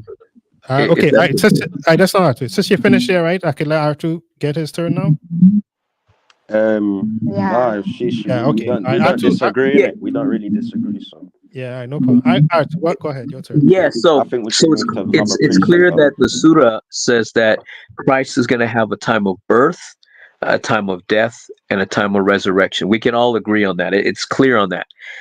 So my next question is there any place in the Quran that speaks about a time of his death and resurrection other than, is there any other place that Surah 355. What does it say? Let me go to it now for you. Bismillahirrahmanirrahim. And when Allah said, "O Isa, I will put you to death and raise you to myself and clear you." This word clear means purify as well. And so purify one from the technically what Callum was saying about the soul being spiritually put to death. This is Allah even purifying the soul. So Okay, so but it doesn't say like when he would die. Like, is there any surah that says when he would die and when he would be resurrected? Because I know that no, Surah Sunnis believe 355 is talking about him dying and getting right, it's but technically okay, it's right, but technically it's him not. on the cross. You know when in the Bible when he in the gospel when he recited the Psalms 101. I think it's Psalms one sec, something like Aiken. that. Hold one sec. Hey, sis, I don't know if your mic is on. You want to mute it for a sec? Yeah, so we know that he dies and is resurrected by God. We know that according to the Quran. But my question is there any other situation other than when the situation occurred with the crucifix in the Quran that talks about him dying in some other way and Allah raising him up? Is there any other situation in the Quran besides what happened with Christ and the cross? I don't get your question. Well, okay. So if Muslims were to say that the baby was not talking about this particular situation when he was brought before the Romans and the Jews, if he wasn't talking about that, where he says, "I will be born, I will die, and be resurrected," what other situation is he talking about where he dies and is resurrected by Allah? According to the Quran, what other situation is there that could fit that statement? I don't know. No, that's except for Surah 355. Yeah, I R2, don't what know they if will that's do not. is go to the Hadith and then you'll get the return of Jesus with the Dajjal and all those things. Nah, So, he's talking about the Quran itself, the book. well, that's what I'm saying. Yeah, If it's not there, so the understanding comes from external. Yeah. So it's an external understanding that creates this idea that Jesus didn't actually die on because Surah 355, you're not reading it. It blatantly says, I'm going to read it in Arabic. Bismillahirrahmanirrahim. Id qala Allahu ya Isa inni mutawafika. Mutawafika means put to death. Put to death. Death. Yep. Muwata And this means is death. Allah saying, yeah. So Allah saying he'll put him to death. Then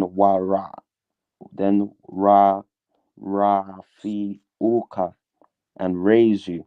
And Surah, the one we was reading, Surah 19:33, the raising, the resurrection will be the context to the raising.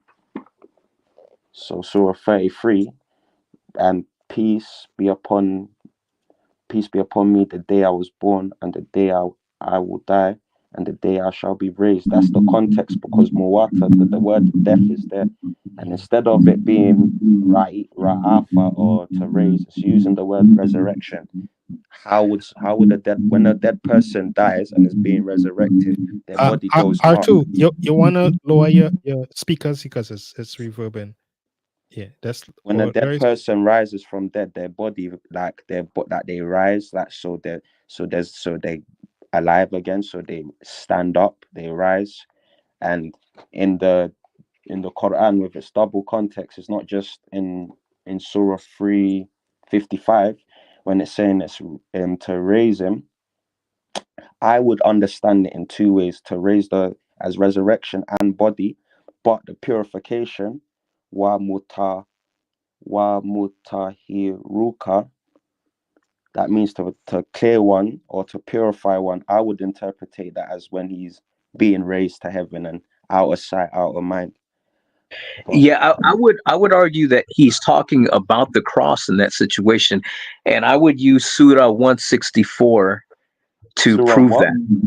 Surah what? 164. 164. Surah 164. Yes. The Surah 1's only got 7 verses. No, Surah 1 only got 7. You quoting it incorrect. Yeah. Let's say the So number read the first. first one. Yeah, read the Beg your pardon? 164 and read the first. No. Read the first. Surah 1 is the chapter. In Surah 1, there's only 7 ayahs. So, what's the What's he number? Let's tell me quoting the from? number. Where's Surah 1? Yeah.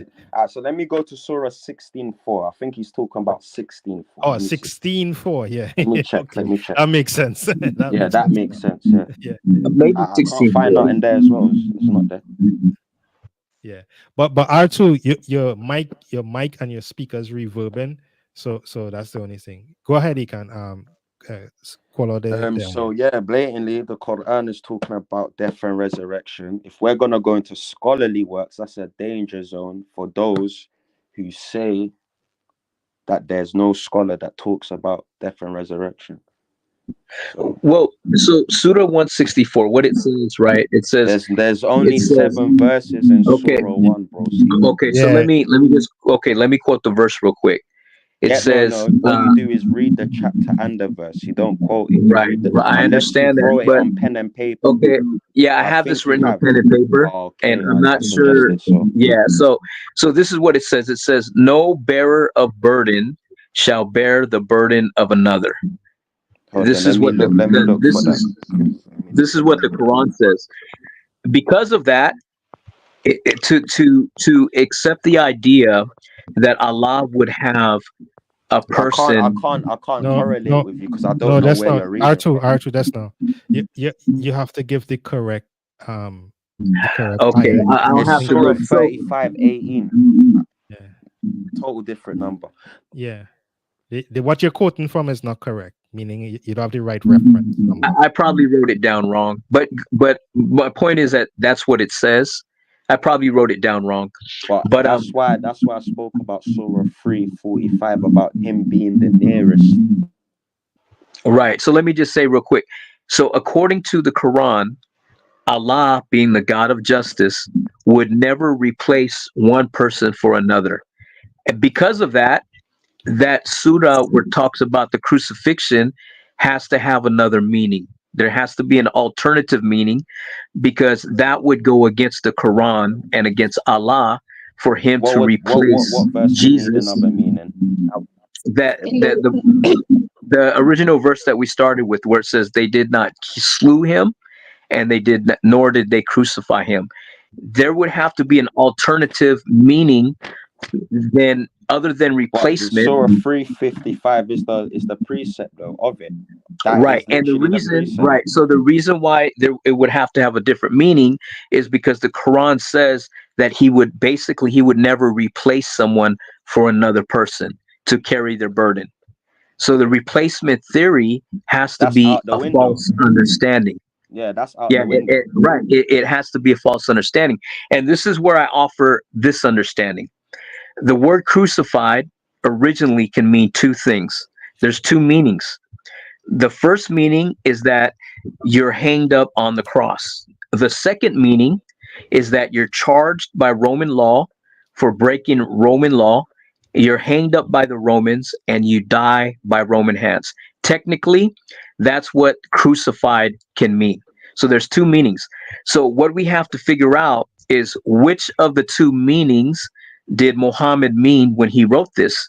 So when you go to let me finish. So when you go to the Quran and you look and you read it, it clearly says that Allah would never replace someone else to carry their burdens.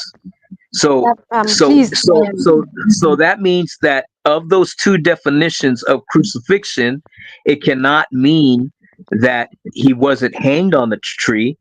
It can only mean that he did not die by the Roman hands. That's what that word crucified would have to mean in order not to contradict the Quran. So it doesn't say that he didn't die. Crucified in Arabic. So the word crucified. Context. So the word crucified. You're right. Wasn't originally an Arabic concept. It was a Roman concept. So you have to look at the Roman idea of crucified. right? And so, in my mind, according to the Bible, this is where the Bible clears it up. The Bible says that no one could take Christ's life away from him. It was only in his hands to give it up willingly. And then when you read the version when he does die, it says that he yielded up his spirit to his Father. So the Romans didn't kill him. The Jews did not kill him. It only appeared to be so. The fact is that Jesus gave up his life willingly. But Arthur, that's no. But I'm just trying to be fair. You can't make that interpretation. You see the word crucify. That's not you can. That's not. Let me wait. One at a time, guys. Let Prima finish. I can't hear him. Yeah. All I'm just saying that I hear the argument. In terms of what you're trying to make with the technicality, but he's what we have to do is Prima. Sorry. He's got wait. Let Prima. Hey, brother, just let Prima finish, brother. Sorry. Let Prima finish. Let Prima finish, please. Everybody will talk. All I'm just saying, with your argument, R2, is that I hear it, but we can't make the statement because that's not the other thing that the Quran makes. If the Quran just makes the accusation that the Jews didn't kill, then we can't make anything other than what it says. I hear your argument, but we have to be fair with the text in the. R2, can I reply to him? So wait. Sister wanted to say something. That's not different from what R2 said. He's talking about the crucifixion. You have to go to Greek context. No, you don't. Because in Surah 7, 123 to 124, it's talking about the Pharaoh crucifying people. Right, but the particular crucifixion we're talking about is not the Pharaoh. Muhammad is talking about hold up. So Muhammad is talking about the Romans, but even if you go to the Egyptians, it's the same thing, because in the Egyptians to be crucified, right? So with the Egyptians, hold up, brother. Hold up. So even with the Egyptians, to be crucified technically would mean that you were hanged up by the Egyptians because you broke Egyptian law and you died by Egyptian hands. That's what technically crucified would mean. You're gonna have to bring a source for that. I can't take your word. Sorry, man. So crucifixion is a process. When you study crucifixion, the word crucifixion. Wait, Arthur, that's not. You have to listen. If me and you having the conversation is okay, but remember when we speaking, we can't go too forward. Meaning, just relate to the text because they just understand it from. Okay. Well, I say I hear your argument. Right, I understand. Yeah, so stick to the Quran part. Yeah. So what I'm saying is, one part of the Quran says that Allah will not replace one person for the other. That one person cannot carry. Okay, it says the verse we read earlier is that Allah will not put the burden of one man upon another man. Verse. I can't. We read it earlier. You read it earlier. You turned to it earlier. Hold on, let me go. You read it earlier. So it says that the right Allah, one? It could be a repeat for all. So what it says is that Allah will not put the burden of one man upon another. So to believe that Allah replaced Jesus is to go against the Quran. Therefore, logically, there must be an alternative understanding to that surah. I don't get what you're talking wait. Yeah, let's I don't get the burden. He thinks it's the camouflage thing where the clone Judas went on the cross. No one's talking about that. Yeah, no, let's just have her say. Go ahead, sis. I know because they interject. Yeah, he's saying that which verse did he say that Allah replaced somebody? What it specifically says is that Allah will not put the burden of one man upon another. That's what it says. Yeah, I understand that. When you said God, Allah replaced somebody with Jesus. So in order to replace Jesus on the cross, you would have to anything about replacing anyone. Not you. Hold up. So what I'm saying, hold up. Also, what I'm saying is that wait. So let's do this because we're gonna quarrel. We're gonna say who says what. So here's what we're gonna do. So let's read them from the hadith. That's why. Yeah, that's no. So what I'll Let, do, let R2, me take take a minute. No, just now, sis. I'll let you talk. R2, take a minute, find the text, because it doesn't make sense. You try to make your point and you don't have the scripture. So find it. Take a minute to do it. I'll just come back to you when you find it. But let's sister, and then either I don't know if Gabs is there or the searching came up. So I mean, we can let them have a chance. I'm just being fair. All right. So go ahead, sis. You got a minute. Say what you gotta say. Yeah, Make he's your point. saying that the verse is saying that Allah replaced someone with Jesus. The verse is not saying that. It said it appeared so to them. They believe. People believe. It didn't say. It's the translators who said somebody was made to resemble. The verse is not saying that. It said it appeared so. People believing. There were people who believe. Even historians, they believe that he was crucified. That's what people believe, and they believing is not a fact. Okay, so the verse is not saying that he was replaced with someone, but he said it appeared so to them. People thought he was. Yeah. Okay, No, so the it's wrong to say argument, that. what I just want to make us explain it. The argument R2 is trying to make is that process of replacement cannot happen, because in the Quran, that's the verse he's going to find. He says, Allah says that another man can die for another man's sin, right? So in essence, if it was Jesus dying, he can't replace Allah, because Allah made that law that you can't replace, then that can happen. So that's his argument. But what I was trying to tell him, don't make the argument without the verses yet. So I'll go to search. Yeah, so I found it.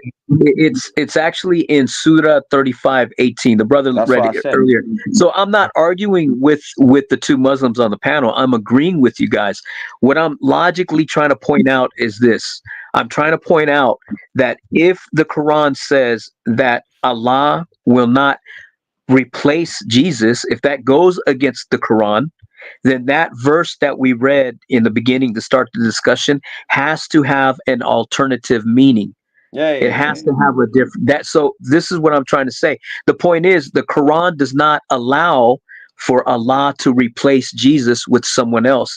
Otherwise, that would go against what the surah says about Allah's character and about what the Quran says.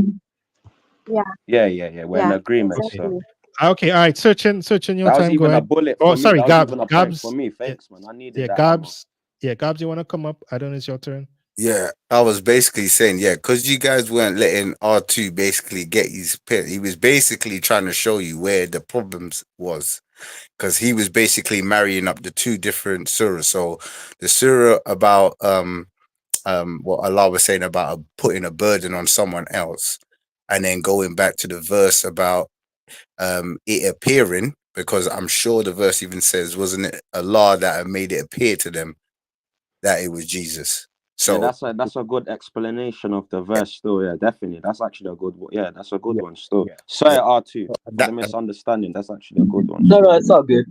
And that's what I was gonna. This is what I was saying earlier when I first came in.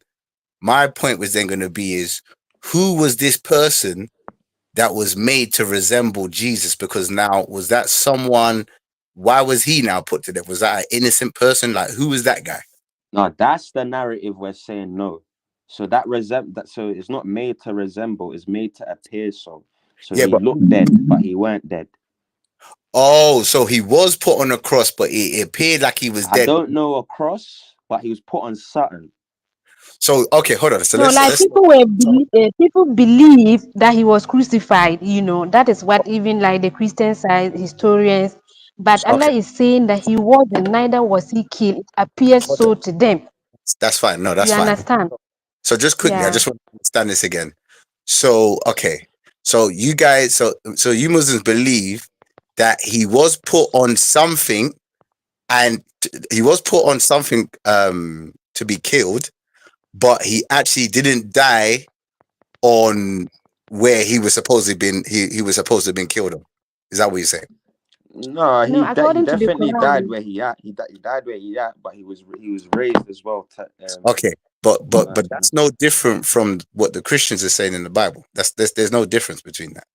Yeah. So you guys are Quran only then? You two on here, the two Muslims on here. No. I use Hadith. But that's no different though from what the Christians say, because remember, according with the Bible, we know that obviously the Jews and the Romans didn't kill him, because like what the verses explain, Jesus was the one that took he gave up himself. He's the one that surrendered himself and took himself up. So there's no difference. So I'm trying to No, understand the difference is in the Quran. It's not saying Jesus. So it's not saying he wanted it that way, but how I take it is that he's dying for the cause. So no, okay. So what is the difference? Sorry, so what's the difference between what the Bible's saying Oh, the and Christians say, cool. The difference is the Christians are saying salvation for the whole world. Yeah. According to Judaic texts, I'm going by Judaic text because the gospel is rabbinical as well. It's got a lot of rabbinical teachings in there, so it can correlate. So if we're going by rabbinical teachings, then he's going to die and he's going to be raised alive again. What was the reason for him to die according to for the redemption of the children of Israel? So yeah, that's it. Yeah, to redeem them. Is that for the Muslim? Is that from the Muslim perspective? Yeah, I see that you can't see it. You can. There's so much you can see from the Muslim perspective, and the Prophet Muhammad, peace be upon him, said in a hadith that it's okay to narrate from the children of Israel. So basically, that principle, Ibn Abbas and all them man there, they would have acquired knowledge. Like they would have asked what like the learned rabbis and the popes or whatever you want to call them back then, and get certain knowledges, and then they will transmit it. That's why it's called the Israeliyat. In Islam, we have something called the Israeliyat, the narrations from the Israelites. So pretty much every Judaic Christian narrative that there is Muslim will get, the pure one would come from the Israeliyat. So basically, in other words, you have to understand it from a Judaic point of view. Okay, quickly. So I just want to understand this again. So the only difference of what you're saying is you don't believe that Jesus died for the salvation of everybody. You just believe that he died for the children of Israel. Is that what you're saying? Yeah. Basically, like, you know, when that good person in the community, that's a good person that ain't done no wrong, then he got innocently killed, and then everyone feels that guilt, and then that guilt will change us. Like, you know what? We should all unite and make a change. That's the point. That's how I take it. Yeah. But he didn't get innocently killed because it was part of God's plan and for him to raise himself up. But to redeem them of what? Of their sins and their arrogance. Well, I gotta say that I'm happy that there are some Muslims out there that believe, number one, Jesus came in the flesh, and number two, that Jesus died. Yeah. I'm happy that you guys believe that, and I hope more Muslims start to believe in this. No, that's not R2. These are different factions. Don't get too happy. Nah, the man, lady is Ahmadiyya. I wouldn't. You see what with me? I wouldn't say I'm this Muslim or that. I'm definitely Sunni, but I wouldn't classify myself as Sunni or Maliki. But if you're talking about books of fiqh and all them things, that I'll go to the Maliki school of thought. But I wouldn't label myself as this and that. I'm free from all them isms. You know what I'm saying? So yeah, I'm just saying, if a Muslim believes that Christ came in the flesh, that he was the Messiah, and that he died, shoot, what do you mean I would what do that you mean he by was that? that he was in a fleshly body. No, that's not R2. No, wait, don't get too happy, because what the lady believes is that Jesus went to India and lived if you go rabbinical, the Messiah, the rabbis believe the Messiah, that he's an ancient soul. But if you want to talk like that, then I believe the Prophet Muhammad, peace be upon him, too, is an ancient soul. But that's a whole different topic now. That's a whole different one. Hi, Gabs, you want to finish up or you want to stop? Yeah, I just want to finish up this bit because we're getting somewhere. Because what's the brother's name? The Muslim brother, what's his name? I can't. Ibn Jah. Yeah. So okay, because we're getting somewhere. So you guys, you don't believe that he died for the salvation of the world, but you just said that you believe that he died for the sins of the Israelites. Now, the first thing I want to ask is, is that for all Israelites, or do you believe it was just the Israelites in the area that he was?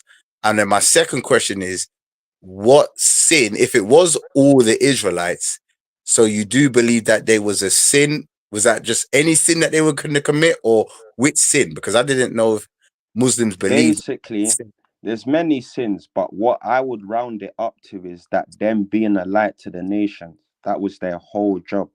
So they slept on their job technically, and he came to wake them back up to be a light to the nations and teach the nations the inner meanings and the deep meanings and teachings of the gospel, which is the word of Allah subhanahu wa ta'ala. And if you do a lot of learning on the gospel, it's a lot of esoteric and Kabbalah and certain wisdoms that is definitely not known to a lot of people. That's how I would take it. But they was meant to come and teach the gospel. Okay, but the thing is, if he died for the Israelite people's sins, yeah, how do they now? No, not died for this. He came to redeem them. Redeem. So the death was to redeem them. Yes. Nah, redeem doesn't help you, my brother. So better you use died it does. instead. The word. No, you can't wait. Primer, you can't talk for me. This is me talking. Yeah, I know. So but what I'm cool. saying is, it's putting you more trouble if you use that word. No, because redeem, that you know that word links to the Messiah in Hebrew as well. You know that, right? Yeah. Yeah. So but redeem. So what is a redeemer? Yeah, the one who saves.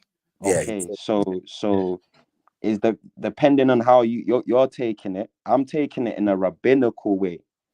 You get me? I'm going to the early Christians would have been Jews. So whatever I'm saying, they kind of would have understood it that way. Remember, you've got Messianic Christians. They know what I'm saying. Yeah, I know what you're saying, bro. I just want to know is if you're saying whether it's to redeem their sins, even if that he's coming to redeem or save them, yeah. Now, how would they now accept that by his crucifixion, what he's done? How would it's for them to sorry to cut you. The reason why I say that is because on the other side, from the Christian point of view, R2, you there? Yeah, that's not. Hold 1 sec. R2, you there? Kalam, I don't know if you're hearing me, Kalam. Esau wants to come back. Esau wants to come back up. Kalam, calling Kalam. Esau wants to come back up. Oh, Primer, you're Christian? Oh yeah. Okay, Primer, I'll ask you because I don't know if R2's gone.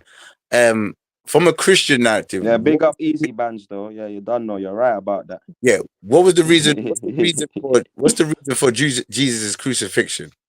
The reason is because he's a suffering servant. Yeah, and how do the Christians receive that? What do you mean by Christians? I'm talking to him. That's what I'm talking about. How do the Christians, if for Jesus dying on the cross, what do they now do for them to accept what he's done? The Christians, what do you? They have to believe in it. They have to believe that he died for their sins, right? Yeah, correct. Yeah. No, but you're using the word Christians. I'm using the word Israelites. No. It's a kind of a different language because you didn't hear what I said. Listen, are we talking about the Israelites, the Beni Israel? No, listen to what I'm saying. I said there's two points here, because you said that you believe that Jesus died to redeem the Israelites. Yeah? And I was saying, okay, now how did the Israelites now accept what he had done? Because I said his teachings. On the other hand, Christians, they accept that by believing that he died. But remember, and they have to accept all the stuff that happened with the reason why Jesus was crucified. Yeah, that's how you died for all. You said he died for all. Yeah. So I'm saying, how do the Israelites now? I understand, because you got to remember, you're using Christians again. I'm understanding it from a rabbinical point of view. So that understandings would have been around his time. Yeah, how did the Israelite, that's what I'm saying, how did the Israelite, from that point of view, from the Israelite rabbinical, like what you're saying, how do they now accept or, receive what Jesus had come to do? Oh, so they accept his teachings and accept that he's the Messiah and he came to redeem them. And do they believe that?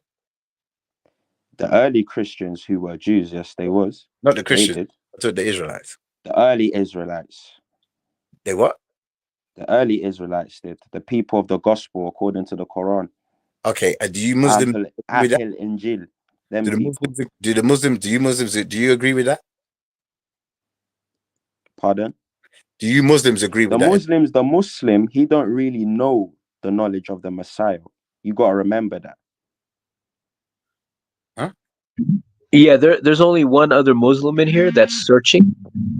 That bring Isa back on, because what I'm saying, even Allah said in the Yeah, Quran, we gotta call in Kalam. multiple places, Gabs, he Yeah. tells the Prophet, you wasn't there, or you didn't have this knowledge, or so basically the knowledge is certain knowledges that the layman would have, not layman, but the non-Israelite would have.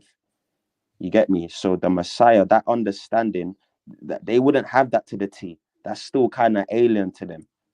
You get it? So even the Messiah to come, the Messiah Ben David, now that's for all nations. That's different. But the suffering servant who came like coming up to 2,000 years ago, his death, according to rabbinical teachings, was to redeem the children of Israel. I don't know about this whole world thing. Okay, no problem. Gabs, let me just all I was searching. Bear in mind, Jesus' father was called Joseph. Yeah, no problem. Gabs, you finish up, right? Let me just all I was searching. If you searching, you want to take your time, or at least ask your question when you want. Yes, I was going to ask. So, according to rabbinic teachings, the suffering servant wasn't supposed to be, considered God in the flesh. So how would that even work? I don't believe the early Christian would have believed. Oh, the God, that's all new doctrine. That's all some next things that's crept in, but that's for a Christian to, you know, I mean, I'm not like these Dawa guys that's mad, specialized in the Bible like that. I do know the Bible, but certain verses off head and all these things I wouldn't know like that to the T. But them kind of questions, that's for a Christian to answer. Them Dawa people, them mad Dawa people. But I can say for me, okay, so here's the thing. I'm a Christian who doesn't believe that Jesus is the God Almighty. That's where I don't represent all of Christianity, because there are parts of Christianity that believe in the Trinity. I personally don't believe in the Trinity. So there are Christians out there that do not believe in the Trinity. Ah, okay. Yeah, I agree. Even the Quran says, I think in Surah 257 Jehovah's Witness. or 255. Yeah, that's when me and R2 divert paths, but we cool. We know each other. Don't worry. Yeah. Isa, searching, that's all you want to say, or you got any more? It's your time. 70 or something like No, that. I usually like to have questions in the middle when you guys are having back and forth, but I'll just put my hands up when you guys are doing that when I have a question. Isa, it's your turn now. Come on. Thank you very much. Yeah, I was trying to get on when R2 was talking Right, about Allah. but here's the thing. I mightn't be able to stay on for very much longer again, so somebody has to take the monitoring, or you guys just gotta behave. That's all. Yeah, we good, man. We should be good. Okay. All right, cool. All right, go ahead, Isa. Yeah, so I was saying that and Gabs and the brother Akon run with what Tingy was saying, R2, in that Allah set a principle that everyone is responsible for their own actions and no one's going to be responsible for someone else's actions. So he's saying, based upon that, Allah would not have replaced Isa with someone else on the cross. So that's a straw man argument. Because from the perspective of those people, i.e. Isa's team, it's no different than a warrior telling his king, no, you're not going on the front line, I'm going on the front line. Do you understand? So someone else can volunteer. That's nothing to do with Allah. That's between them. You understand? So the idea. But based on Allah R2, you got to see the verse R2, bro. Surah 35:18. It correlates with Surah 4157. It's our answer to it. So if we're dealing with the text itself, he can use that can be used as a precept. 35:18. 18. If we're dealing with the text itself and trying to find the answers, we're doing tafsir on Quran. Remember, No, I brother, don't know if brother, they brother. taught you this, but I've been No, taught before you go to hadith, you do tafsir on the Quran first. yeah, Then we you go to the books of hadith and tafsir after. So, brother, that's all we've been doing. And what I'm saying is, that's what I just quoted. No soul will bear the burden of another. And I'm saying he then strawmanned. that's not a And straw man, said, though.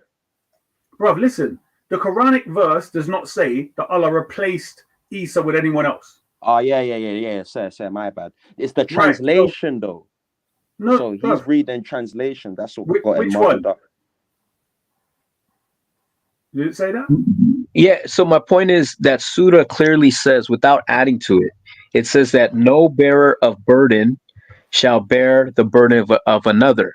So it's not talking about a warrior or a king. It's saying nobody will carry the burden of another, period. That's what it's saying. And so because it's saying that, to say anyone who believes that Allah would allow someone else to carry Esau's burden is going against what is written in the Quran. You've changed your word. That's not what you said before. That's what I meant. No, that's what he said. No, that's what he said. No. He said argument. allow. The word allow, he changed it to allow, whereas before Allah made. That's what he was claiming before. Now he's saying allow. I understand the argument from day one, but And the point is, Allah has allowed many things. He allowed prophets to be killed. He allowed Adam to pick from it. He allowed many things. So telling us what Allah will allow, he allowed children to be abused. Or, bruv, stop that. What he is saying, Isa, is Stop, that Allah. the replacement theory that someone was replaced on the cross. That's remember. So it's a narrative. So all he is saying is that if you're saying the narrative that some Muslims would use is that It's Isa out was the window replaced, because of 18. yeah, it's out the window because Right. the Quran gives the jurisprudence that no one else, so Allah can go against his own word. So that's the argument Antu is making. Brother. The You whole have to bring point- a text to No, rebuke and rebuttal that. I'm going to use the same text. Unless you're right? going to go to tafsir, cool, but that's you tapping out. I said the same. Bro, right. And no bearer of burdens shall bear another's burden. And if one heavily laden calls another to bear his load, nothing of it will be lifted, even though he be of near kin. Right? What do you all think this is talking about? Explain. This is relating to judgment. Meaning, when you face your Lord, no one else can't bear what you've done. You can't offload your sins onto someone else and they get punished more for you. Do you understand? You don't get it? So yeah, but you're agreeing with his.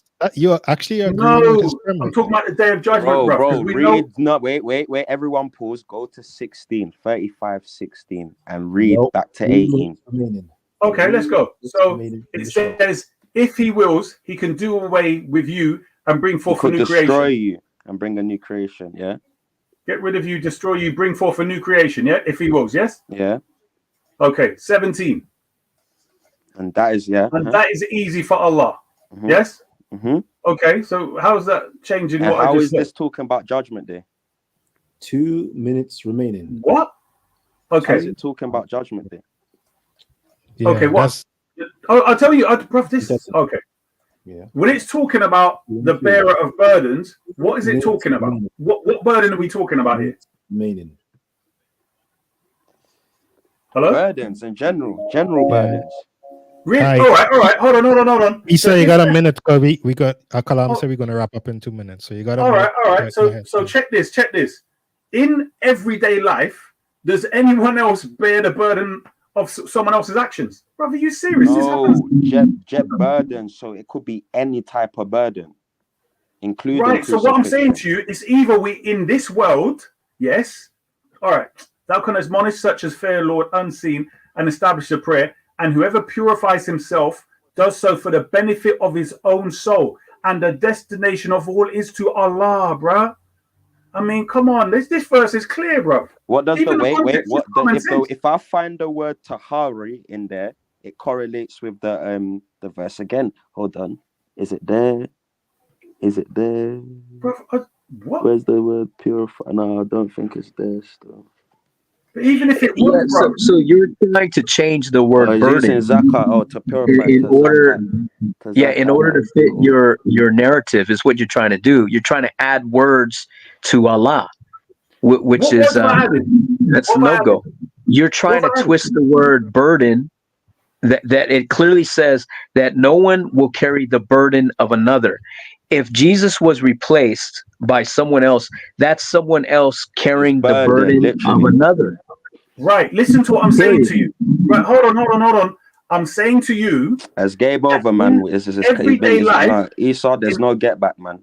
bruv, stop Kalas, man. talking, man. But this is Callum, what very showdown? simple. Yeah, Hold on, hold on. showdown. Anyhow, So are yeah, you- let's are wrap you up. not saying- Kalam has to go to sleep, so let's wrap up. Right. So you had the last say, Isa, but anyhow, everybody, we say thanks. I'm moving on. Everybody have a blessed day until the other time. Grandson. Peace. Grandson. Yes, granddaddy. Yeah. Grandpa. Grandpa, man. Hey, my contact on my my email on my Yeah, YouTube definitely, channel. man. I'm gonna grab you and Callum's, man. Yeah, You link keep me up, contact. man. All right, cool. Yeah. Isa. Yes, sir. You Did you say lunchtime you've got a snack. channel? Lunchtime. Hey, you say peace, about you lot. Hey,